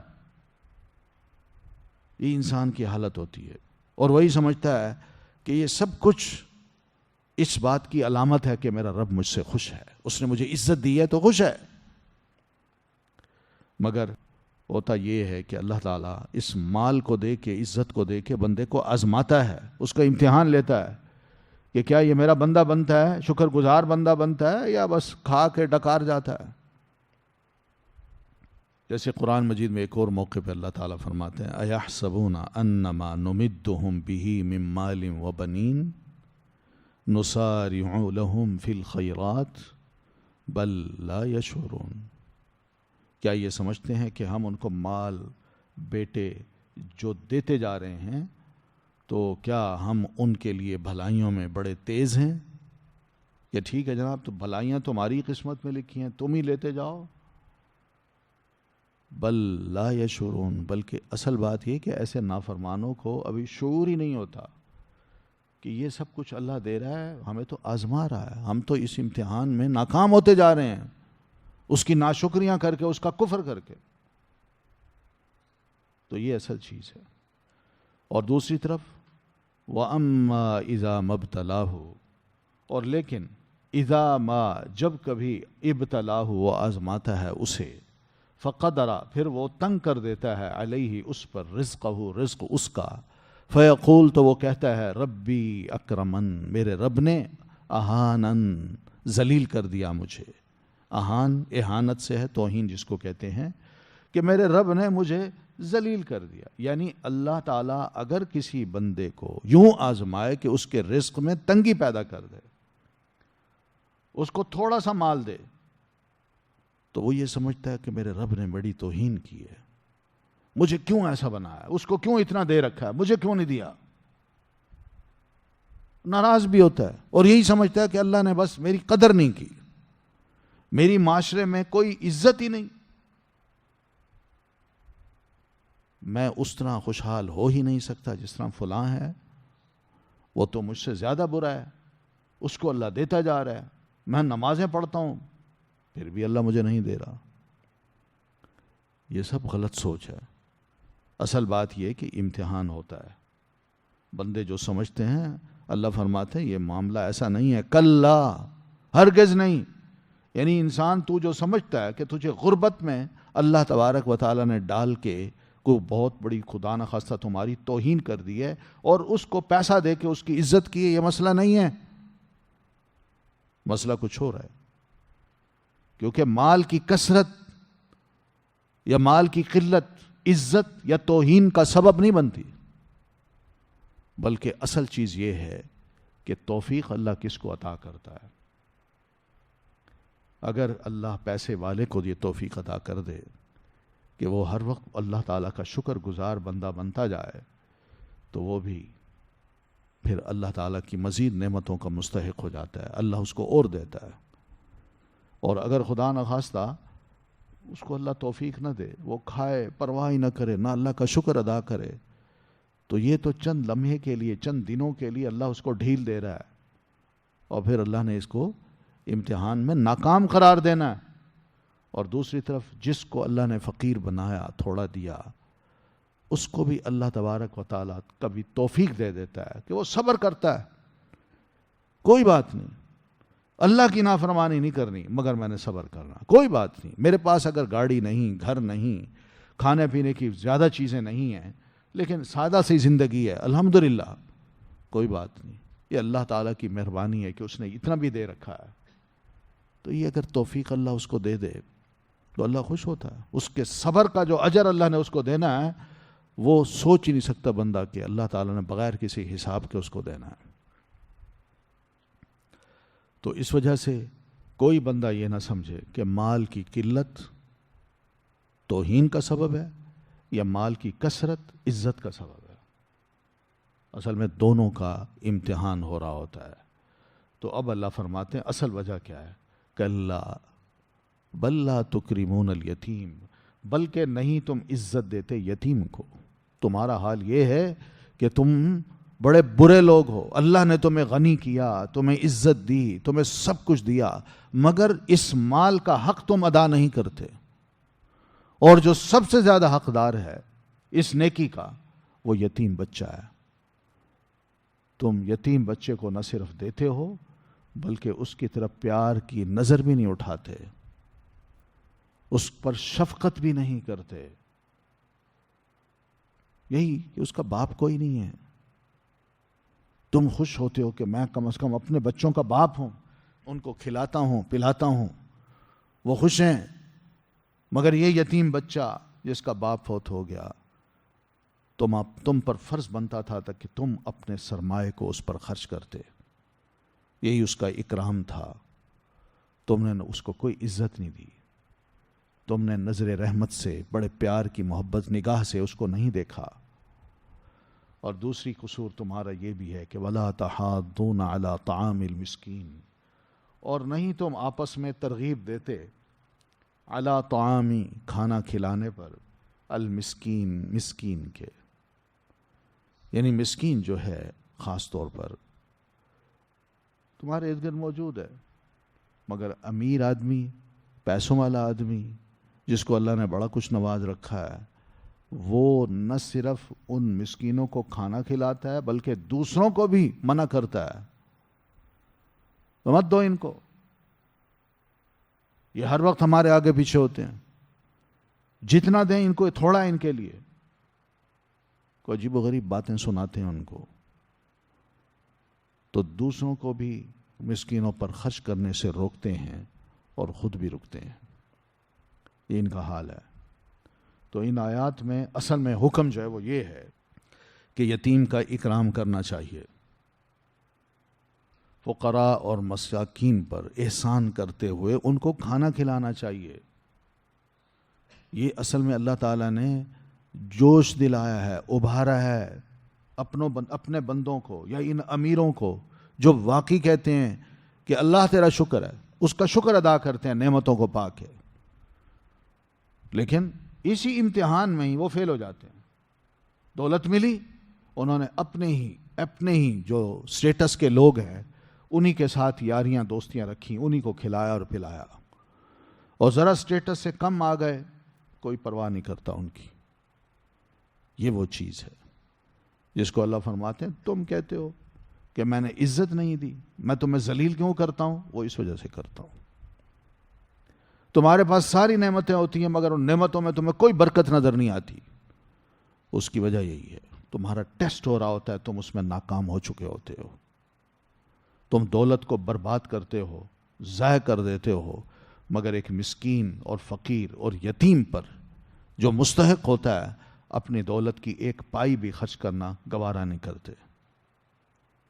اصل وجوہات یہ ہیں، معاشرے کا یہ جو ظلم ہے، یہ زیادتی ہے، اور ایک دوسرے پر تم جو لوگ کرتے ہو، یہ بہت بڑی ناکامی کا سبب ہے جس کی وجہ سے اللہ تعالیٰ سزا دیتا ہے، یہ اصل وجہ ہے۔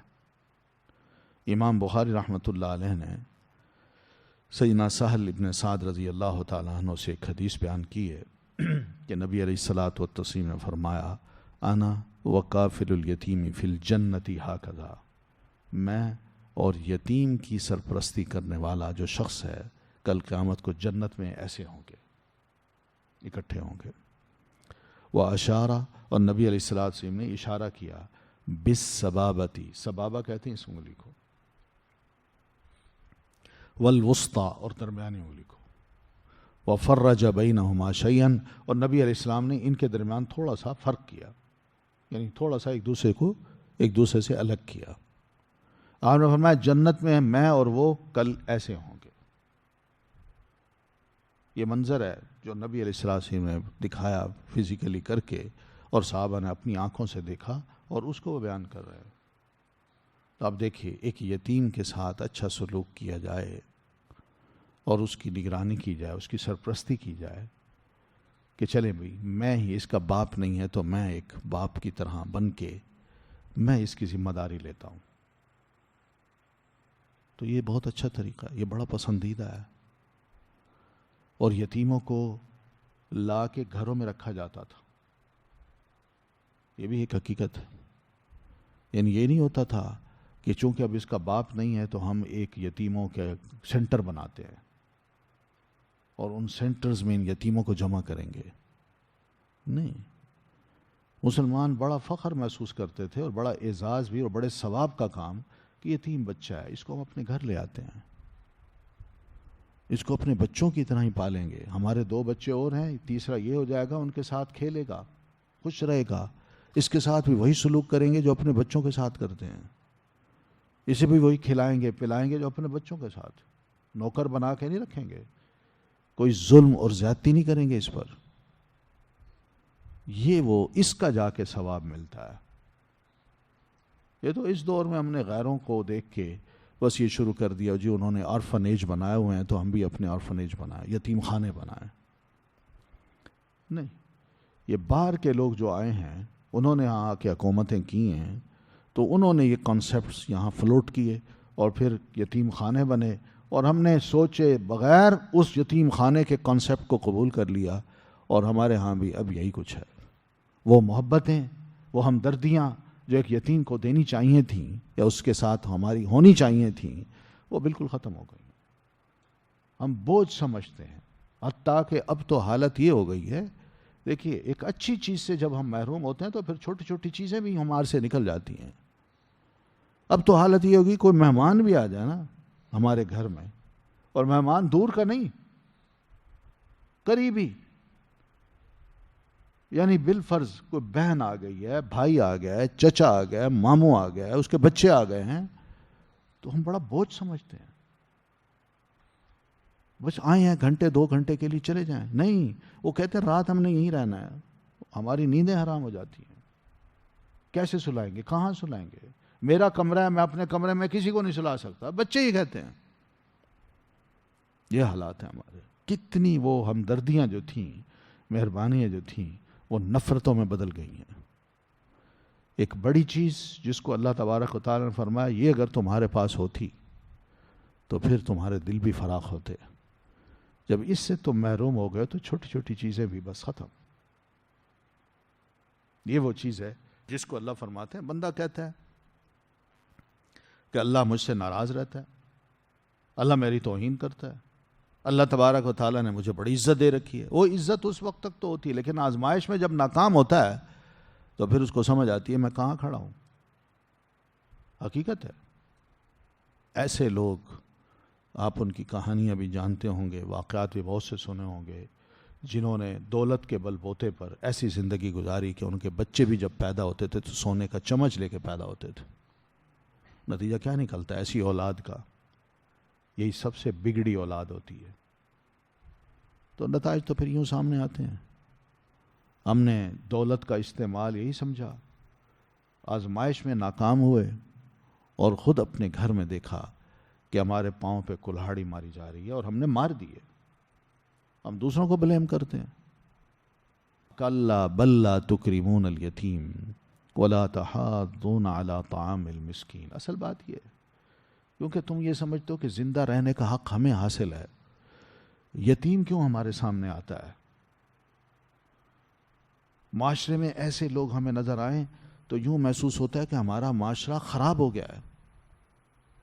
ان کا وجود، کوئی لولا ہو، لنگڑا ہو، اندھا ہو، سڑک پہ چلتا نظر نہ آئے، اس کو فوراً اٹھاؤ پہنچا دو ہسپتال میں، لیکن چلتا ہوا نظر نہ آئے، اس کو دیکھ کے ہمیں بڑی تکلیف ہوتی ہے۔ اور پھر دوسری یہ کہ دنیا دیکھے گی، وہ کہے کہ ان کے ہاں یہ علاج معالجے کی سہولتیں ہیں، ان کے ہاں غریب اتنے ہیں، ان کے ہاں لوگ مانگتے پھرتے ہیں، یہ ہماری بے عزتی ہے۔ وہ اپنی شان کو یوں سمجھتے ہیں، مگر دین یہ کہتا ہے، اللہ فرماتے ہیں کلا بل لا تکرمون الیتیم۔ اصل مسئلہ یہ ہے کہ تم یتیم کی عزت ہی نہیں کرتے۔ کیا یتیم کی یہ عزت ہے کہ جناب اس کو اٹھا کے یتیم خانوں میں ڈال دیا جائے اور وہاں میں منتھلی کو 30-40 ڈالر دیتے جاؤں، یا 4-5 ہزار منتھلی میں دے دوں اور ٹھیک ہے جی؟ کیا اس کو یتیم کو یہ پیار نہ ملا کہ باپ کون ہوتا ہے، ماں کون ہوتی ہے، اور بھائیوں اور بہنوں کی محبتیں کیا ہوتی ہیں؟ کچھ بھی نہیں ملا اس کو۔ اس کی عزت اسی میں ہے کہ اس کو اپنے گھر میں رکھا جائے، اس کو اپنے بیٹوں کی طرح پالا جائے، اس سے محبت ویسی کی جائے جیسے اپنے بیٹوں سے کی جاتی ہے۔ لیکن تم یہ کام نہیں کرتے۔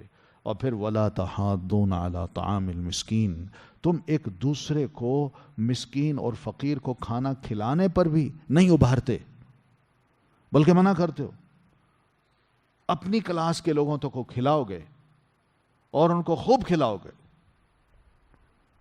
لیکن کسی مسکین کو کھلانا ہو، پہلے تو خود نہیں کھلاتے اور دوسروں کو بھی نہیں ابھارتے کہ چلو یار میں نہیں تو کم از کم دوسرے کو ابھار کے ثواب ہی کما لوں، اس کو بھی منع کر دو، نہ بس ٹھیک ہے۔ یہ حالات ہیں۔ وَتَأْكُلُونَ التُّرَاثَ أَكْلًا لَمًّا، اور تم کھا جاتے ہو میراث کو، التراث میراث کو، اکل لما کھا جانا سمیٹ کر، یعنی تمہاری حالت یہ ہے، یعنی یہ لوگ جو یتیم پر ترس نہ کھائیں، مسکین کو کھانا نہ کھلائیں، تو دوسرا مطلب کیا ہے؟ ان کے اندر دولت سمیٹنے کی اور ہرس ہوتی ہے۔ حل من مزید، کیا اور ہے دولت؟ جتنی بھی ہے ان کی نظروں میں کم ہے، اور اتنے بے غرض ہو جاتے ہیں، یہ خود غرض ہو جاتے ہیں، بے رحم ہو جاتے ہیں، خون ان کے ایسے سفید ہو جاتے ہیں کہ میراث پر بھی قابض ہو کے بیٹھ جاتے ہیں کہ بس یہ ہماری ہے، چھوٹا بھائی ہے اس کو نہیں دینا، کم پڑھا لکھا ہے اس کو نہیں دینا، اور پھر اسی طرح بہن ہے اس کو بھی نہیں دینا۔ یہ حالت ہے، سب کی میراث سمیٹ کے بندہ کھا جاتا ہے، مالک بن جاتا ہے، ہڑپ کر جاتا ہے۔ یہ اور ظلم ہے جو ایک انسان دولت کی ہوس میں آ کے کرتا ہے۔ یہ ناکامی، یہ امتحان میں ناکامی کے اسباب ہیں جس کو اللہ تبارک و تعالی بیان کر رہا ہے کہ دنیا میں دولت مند حضرات اگر اس طرح کے کام کرتے ہیں اور پھر یہ سوچیں کہ اللہ نے مجھے بڑی عزت دے رکھی، یہ عزت نہیں ہے، یہ اللہ تعالیٰ کی طرف سے ڈھیل ہے۔ اور پھر اسی ڈھیل سے جب وہ کھینچے گا نا رسی، پھر بندہ سنبھلے گا نہیں، پھر سمجھ آ جائے گی بندے کو کہ میں کہاں پہنچ گیا ہوں۔ پھر وَتُحِبُّونَ الْمَالَ حُبًّا جَمًّا، اور تم محبت رکھتے ہو مال سے، حباً محبت رکھنا، جما بہت ہی زیادہ، یعنی تمہاری حالت یہ ہے کہ مال مال مال، بس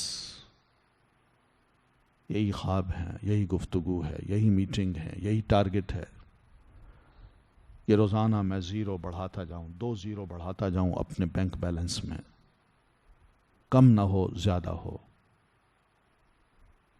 حباً جما، یعنی بڑی شدت کے ساتھ تمہاری محبت ہے مال سے، تم بڑے حریص ہو، تم دوسروں کے حقوق مارتے ہو، بس کسی طرح سرمایہ آ جائے، وہ چاہیے دوسرے کا ہی کیوں نہ ہو، میں اس کا مالک بن جاؤں، میں ہڑپ کر جاؤں، میں اس کو واپس نہ کروں۔ یہ حالت ہے۔ تو جب یہ حالات ہوں گے تو اللہ تبارک و تعالیٰ کی نظر میں تم ناکام انسان ہو، تم امتحان میں ناکام ہو گئے، تمہیں وقتی طور پر عزت ملی، مگر یہی عزت اب بے عزتی میں، توہین میں بدل جائے گی اللہ کے عذاب کا جب کوڑا پڑا تو۔ پھر فرمایا کلا، ہرگز نہیں، یہ حرف یعنی ڈانٹ کا لفظ ہے، یعنی جو انسان امیر آدمی جس طرح حرکتیں کر رہا ہے اور سمجھتا ہے کہ شاید میری بڑی عزت ہے، اللہ فرماتے ہیں کلا، ایسا معاملہ نہیں ہے۔ یاد رکھو، اذا دکت الارض دکن دکا، دک کہتے ہیں توڑنے کو، دک کہتے ہیں کچھ شے کو ایسے توڑنے کو، کہ جب توڑ دی جائے گی زمین، دکن دکا، خوب توڑ دینا، یعنی ریزہ ریزہ اللہ تبارک و تعالیٰ اس زمین کو کر دے گا، تو تمہاری دنیا، تمہاری دولت، تمہاری اپنی شخصیت جو اس زمین کے اوپر ہوگی، وہ سب زمین سمیت ریزہ ریزہ ہو جائے گی۔ بس تم نے جو کچھ کیا ہے اسی دنیا کے لیے کیا نا، اسی زمین کے لیے کیا نا، اسی زمین سے تمہیں محبت تھی نا، اسی کی دولت سے محبت تھی نا۔ ایک وقت آئے گا جب اللہ تبارک و تعالیٰ نے اس زمین کو ریزہ ریزہ کر دینا ہے، اور اس زمین پر جس نے اس قسم کے جرائم کیے ہوں گے، وہ اس وقت ہر شے کی توڑ پھوڑ کو دیکھ کے شرمندہ ہوگا کہ میں نے تو سارا کام اس لیے کیا تھا کہ میں زمین پہ رہوں، یہ تو سب کچھ بھگ سے اڑ رہا ہے، کوئی شے بھی نظر نہیں آ رہی۔ جن کے لیے کیا تھا وہ بھی ختم، اور اپنے لیے کیا تھا میں بھی ختم ہونے والا ہوں۔ زمین بھی، اور اس کے اندر جو محلات میں نے بنائے تھے، جو دولت سینت سینت کے رکھی تھی، وہ بھی سب ختم ہو رہی ہے۔ تو ایسے موقع پر انسان کو جو شرم آئے گی، ندامت آئے گی، ایسے موقع پہ یہ ندامت کام نہیں آئے گی، کوئی فائدہ نہیں دے گی۔ وَجَاءَ رَبُّكَ، اور آئے گا رب آپ کا، والملک، اور فرشتے، صفاً صفا، صف در صف، یعنی اس زمین کو ہلانے کے بعد، قیامت برپا کرنے کے بعد، اللہ تعالیٰ کی ذات بندوں کے درمیان صحیح فیصلے کرنے کے لیے اپنی عدالت لگائے گا، اور اس کے لیے باقاعدہ آئے گا۔ وَجَاءَ رَبُّكَ کا مطلب یہ اس نے آنا ہے۔ اللہ کا آنا ثابت ہے قرآن مجید سے۔ کس طرح آئے گا ہم نہیں جانتے، اسی کی شان کو، اسی کی ذات کو جس طرح زیبا ہے وہ آئے گا۔ تو یہ قیامت کے روز ہوگا، جبکہ ہر طرف ہولناکی ہولناکی ہوگی، اور بندوں کے درمیان فیصلے کے لیے اللہ تبارک و تعالی آئے گا، اور فرشتے جو ہیں وہ بھی اس کے آگے آگے ہوں گے، سامنے ہوں گے، اور وہ صف در صف ہوں گے۔ لائنیں بنا رکھی ہوں گی انہوں نے کہ اللہ جو حکم ہے فرمائیں، تاکہ اللہ کا جو حکم بھی آئے اس کو فوراً مان لیں۔ تو قرآن مجید نے یہاں جا کا لفظ رب کے لیے استعمال کیا ہے، تو پتہ یہ چلا کہ اللہ کا آنا بھی قرآن مجید سے ثابت ہے۔ اور قرآن مجید میں ایک اور مقام پہ اللہ فرماتے ہیں هل ينظرون الا ان يأتيهم الله في ظلل من الغمام، یأتیا کہ اللہ آئے ان کے پاس، تو اللہ کا آنا ثابت ہے۔ اب یہ اسی طرح فرمایا ان تأتیہم الملائکۃ او یأتی بعض آیات ربک، یہ سب اللہ تعالیٰ کا آنا جو ہے یہ قرآن مجید سے ثابت ہے، ٹھیک ہے۔ اور پھر نبی علیہ الصلوۃ والتسلیم کے ارشادات بھی اس کی گواہی دیتے ہیں کہ واقعی اللہ تعالیٰ آئے گا۔ وہ کیسے؟ صحیح ابن خزیمہ میں ایک حدیث ہے، جناب سیدنا ابو ہریرہ رضی اللہ تعالیٰ عنہ بیان کرتے ہیں کہ رسول محترم صلی اللہ علیہ وسلم نے فرمایا اذا جمع اللہ الاولی والآخرہ، جب اللہ پہلے اور آخری لوگوں کو جمع کر دے گا یوم القیامت، قیامت کے روز، تو جاء الرب تبارک و تعالی، تو رب تبارک و تعالی آئیں گے الی المؤمنین، مومنوں کی طرف، فوقف علیہم، پھر وہ کھڑے ہوں گے ان پر۔ تو اس طرح ایک لمبی حدیث ہے، تو یہ حدیث صحیح ہے۔ پھر اسی طرح ایک اور حدیث ہے جس کو سنن الترمذی نے بیان کیا ہے، جناب سیدنا ابو ہریرہ رضی اللہ تعالیٰ عنہ بیان کرتے ہیں کہ پیارے نبی صلی اللہ علیہ وسلم نے فرمایا کہ یجمع اللہ الناس یوم القیامت فی صعید واحد، کہ اللہ تعالیٰ قیامت کے روز لوگوں کو ایک کھلے میدان میں جمع کرے گا، ثم یطلع علیہم رب العالمین، پھر ان پر رب العالمین مطلع ہوں گے، یعنی جھانکیں گے، فیقول، اللہ فرمائیں گے الا یتبع کل انسان ما کان یعبد، سنو ہر انسان جس کی عبادت کرتا تھا اب اس کے پیچھے پیچھے چلنا شروع کر دے۔ تو اطلاع کا لفظ جو ہے نا نبی علیہ الصلوۃ والتسلیم نے اللہ تعالیٰ کے لیے استعمال کیا، اطلاع علیہم۔ تو بہرحال یہ ہم مانتے ہیں، یہ ثابت ہے کہ جاء یعنی اللہ تعالیٰ کا آنا ثابت ہے، ٹھیک ہے، یہ ہم مانتے ہیں، لیکن کیفیت جو ہے نا، کیفا، کیسے، وہ ہم نہیں جانتے، وہ ہم اللہ تعالیٰ کے سپرد کرتے ہیں، اللہ ہی بہتر جانتا ہے وہ کیسے۔ اس نے کہہ دیا ہم مانتے ہیں، قرآن مجید میں اللہ تعالیٰ نے فرمایا اور ہمارا اس پر ایمان ہے۔ وَجِیءَ یَوْمَئِذٍ، اور لائی جائے گی یومئذٍ، اس دن، بجہنم، جہنم، یومئذٍ، اس دن، یتذکر الانسان، نصیحت پکڑے گا انسان، وَأَنَّى لَهُ، اور کیوں کر ہوگا اس کے لیے، الذکریٰ، نصیحت پکڑنا، یعنی جہنم کو بھی لایا جائے گا، یعنی فرشتے جو ہے نا اس کی باگوں کو پکڑ کے اس کو گھسیٹ گھسیٹ کے لائیں گے مجرم کے پاس، مجرم اس کو دیکھے گا، حدیث ہے، ایک صحیح مسلم کی حدیث ہے، جناب عبداللہ ابن مسعود رضی اللہ تعالیٰ عنہ بیان کرتے ہیں کہ آپ صلی اللہ علیہ وسلم نے فرمایا یؤتی بجہنم یومئذ، قیامت کے روز جہنم کو لایا جائے گا، لہا 70,000 زمام، جس کی 70,000 باگیں ہوں گی. 70,000 باگیں. باگیں جانتے ہیں نا، کسی شے کو کھینچنے کے لیے جو رسی ہوتی ہے بڑی مضبوط سی، تو وہ باغ ہوتی ہے. ایک نہیں 70,000 باغیں ہوں گی اس کی. مع کل زمام 70,000 ملک، ہر باغ کے ساتھ 70,000 فرشتے ہوں گے جو اس باغ کو پکڑ کے یجرونہا، جہنم کو گھسیٹ رہے ہوں گے، کھینچ رہے ہوں گے. تو اس طرح یہ جہنم لائی جائے گی. اس سے اندازہ کیا جا سکتا ہے کہ اگر ایک باغ میں 70,000 فرشتے ہوں اور ٹوٹل 70,000 باغیں ہوں تو کتنی بڑی جہنم ہوگی. یہ بھی اللہ تعالیٰ کی ایک تخلیق ہے.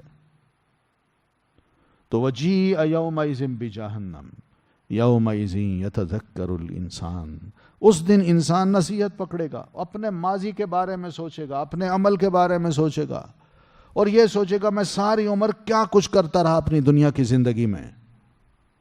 اوہو بڑی غلطیاں کی، بڑا افسوس ہے مجھے. یہ ہے اس وقت جب جہنم کو دیکھ لے گا اور اپنے برے انجام کو دیکھ لے گا تو پھر سوچے گا اوہو اوہو بھائی، یہ تو دنیا میں سوچنے کا وقت تھا جب تمہیں نصیحت کی جاتی تھی، تم اب سوچ رہے ہو جب سب کچھ سامنے آ گیا ہے. تو اللہ فرماتے ہیں وَأَنَّا لَهُ الذِّكْرَى، مراد یہ کہ اس موقع پہ نصیحت پکڑنا اس کو کیا فائدہ دے گا؟ کوئی فائدہ نہیں ہوگا اس کو. جو وقت تھا نصیحت پکڑنے کا وہ گزر چکا، جو وقت تھا عبرت پکڑنے کا وہ گزر چکا. اب تو جو کچھ ہے وہ سامنے ہے. وَأَنَّا لَهُ الذِّكْرَى، یقول، وہ کہے گا یا لیتنی، اے کاش کہ میں قدمت، آگے بھیجا ہوتا میں نے، لحیاتی، اپنی زندگی کے لیے. یہ زندگی جو اس کو اب آخرت کی نظر آ رہی ہے نا، اس کے لیے بات کر رہا ہے. کاش دنیا میں جیتے جی میں نے کچھ ایسے اچھے کام کیے ہوتے، نیکیاں کی ہوتی، رب کو خوش کیا ہوتا، اس کا فرمان بردار بندہ بن کے اپنی زندگی گزاری ہوتی، تو آج کی زندگی کے لیے میں نے کچھ نہ کچھ آگے بھیجا ہوتا.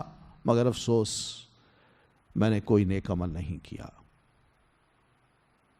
میں نے اپنی فانی زندگی میں کوئی نیک عمل نہیں کیا، اور آج کی جو باقی زندگی ہے وہ بہت مصیبت کی، اذیت کی، تکلیف کی اور عذاب کی زندگی نظر آ رہی ہے.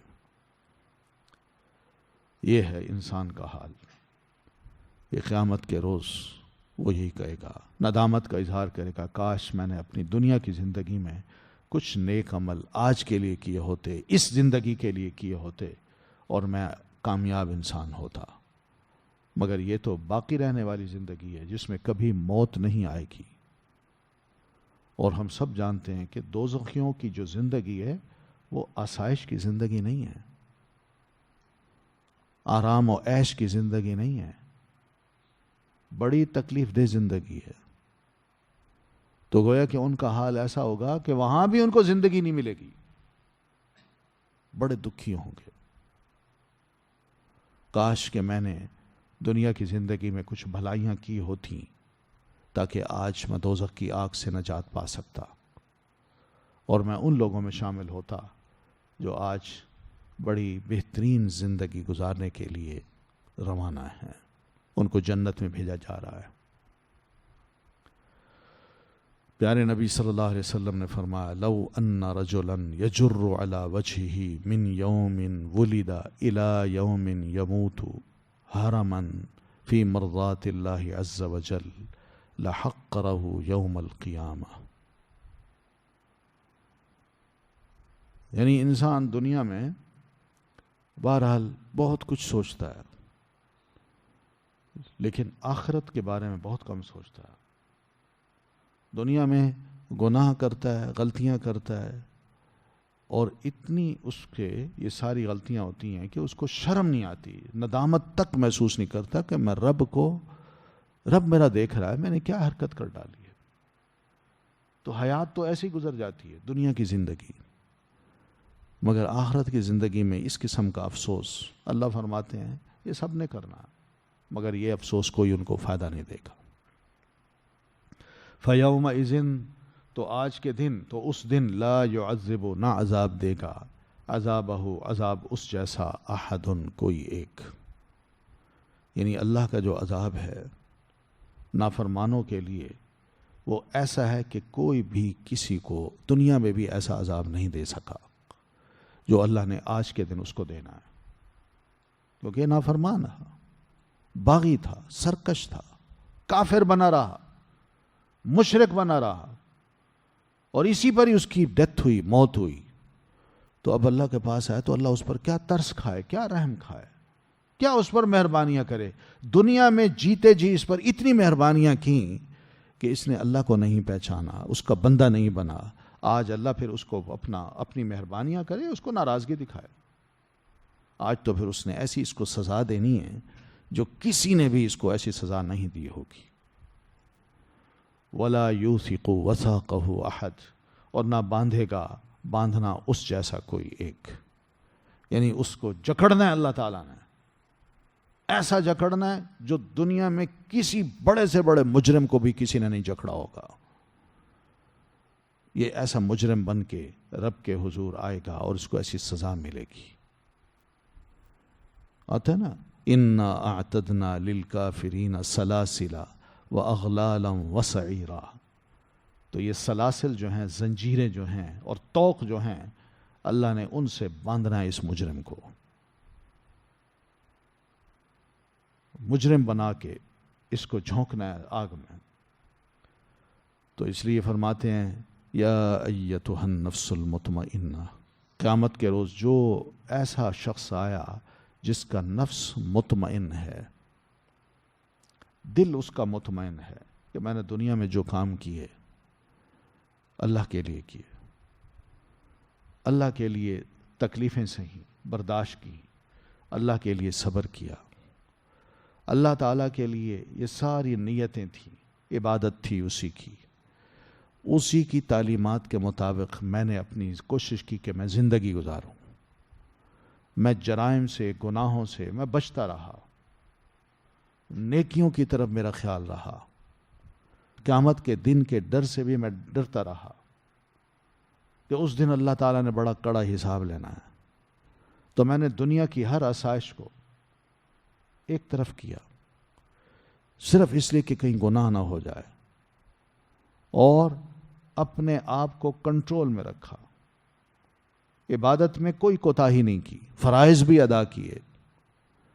ایسا بندہ نفس مطمئنہ لے کے جب آئے گا قیامت کے روز، اور پھر مرتے وقت بھی یہی نفس مطمئن ہوتا ہے، تو مرتے وقت بھی اس کو فرشتے یہ کہیں گے کہ ارجعی الی ربک راضیۃ مرضیہ، چلو واپس چلو طرف اپنے رب کے، راضی ہو کر، پسندیدہ بن کر، چلو ہم تمہیں لینے آئے ہیں، اپنے رب کے پاس چلو راضی ہو کے، کیونکہ دنیا میں تم راضی تھے، خوش تھے کہ اللہ کا جو حکم ہے وہ میں ماننے کو تیار ہوں، تم کرتے تھے، تو تم اللہ سے راضی ہو نا، تو چلو اپنے رب کی طرف، اور مرضیہ، وہ تم سے راضی ہے، تم اس کے پسندیدہ بندے ہو۔ دونوں طرف سے ایک کشش ہے، یہ رب سے راضی اور رب اس سے راضی۔ تو جب دونوں کی رضا اکٹھی ہوتی ہے تو سوچئے کتنا اچھا انجام ہوتا ہے۔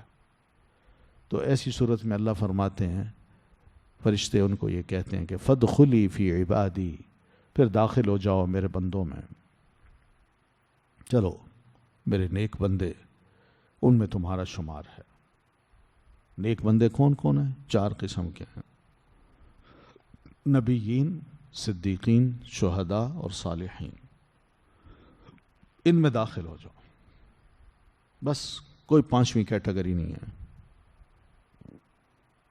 بڑے مبارک لوگ ہیں، کیونکہ اللہ تعالیٰ نے ان پر دنیا میں بڑے انعامات کیے، مہربانیاں کی، اور قیامت کے روز بھی ان پر مہربانیاں کر کے پہلے ان کو جنت میں داخل کرے گا۔ اور نفس مطمئنہ والا جب فوت ہو کے رب کے پاس جاتا ہے تو اس کو بھی کہا جاتا ہے تم انہی میں شامل ہو جاؤ، فَادْخُلِي فِي عِبَادِي، یعنی کوئی مومن آج بھی اگر اللہ کا بندہ ہے تو وہ اس کو بھی اللہ تعالیٰ یہ تسلی دیتا ہے کہ میں جس طرح قرآن مجید میں پہلے کہہ چکا ہوں کہ من یطع اللہ ورسولہ فاولئک مع الذین انعم اللہ علیہم من النبیین والصدیقین والشہداء والصالحین وحسن اولئک رفیقا. جو زندگی اللہ اور اس کے رسول کی اطاعت کرتے ہوئے گزارتا ہے تو یہ شخص ان لوگوں کے ساتھ کل قیامت کو ہوگا یا مرتے وقت ہوگا جن پر اللہ تبارک و تعالیٰ نے بڑے انعامات کیے ہیں. وہ انبیاء ہیں، صدیقین ہیں، شہداء ہیں اور صالحین ہیں. اور پھر وحسن اولئک رفیقا، ایسے لوگوں کی رفاقت تو بہت ہی زبردست ہے، بڑی بہترین ہے. یعنی بہترین مقام، اعلیٰ مقام ان کو نصیب ہوگا. بہترین دوستی ایسے بندے کو نصیب ہو جائے گی، صحبت ایسی نصیب ہو جائے گی کہ دنیا میں اس کو نہیں حاصل ہو سکی. تو ایسے بندے کو کہا جائے گا کہ فادخلی فی عبادی، تم داخل ہو جاؤ میرے بندوں میں، وادخلی جنتی، اور داخل ہو جاؤ تم میری جنت میں. بس جنت تمہارے لیے بنی ہے. یہ ہے رب کی رضا کا صلہ. اللہ جس سے خوش ہو جائے تو پھر اللہ تبارک و تعالیٰ ان کو یہ انعام دیتا ہے. مرتے وقت بھی اچھے فرشتے آ کے ڈیل کرتے ہیں، بڑے احترام کے ساتھ اس کی روح نکالتے ہیں، اس کو رب کی جناب میں پیش کرتے ہیں، اور وہاں سے اس کو یہ انعام ملتا ہے کہ اس کو میرے بندوں میں داخل کر دو اور میری جنت میں داخل کر دو. یہ تکریم ہے. اور یہ جنت میں داخلہ جو ہے نا، یہ ہمیشہ کے لیے ہے. اور جنت کا جو ٹھکانہ ہے اس میں انتہائی نیک لوگ، انسانوں میں چنے ہوئے بہترین لوگ، وہ اس مقام پہ ہوں گے. دار الصالحین و دار الاخیار، انتہائی بہترین لوگوں کا وہ گھر ہے. تو اس طرح یہ عزت انسان کو مل جائے جس کا نفس مطمئن ہو، نفس بڑا پاکیزہ ہو، طیب ہو. تو ایسے بندے کو اللہ تبارک و تعالیٰ نہ صرف بخش دیتا ہے بلکہ اپنی رضامندی دے کے، نصیب کر کے آگے بھی اس کا انجام بہتر بناتا ہے.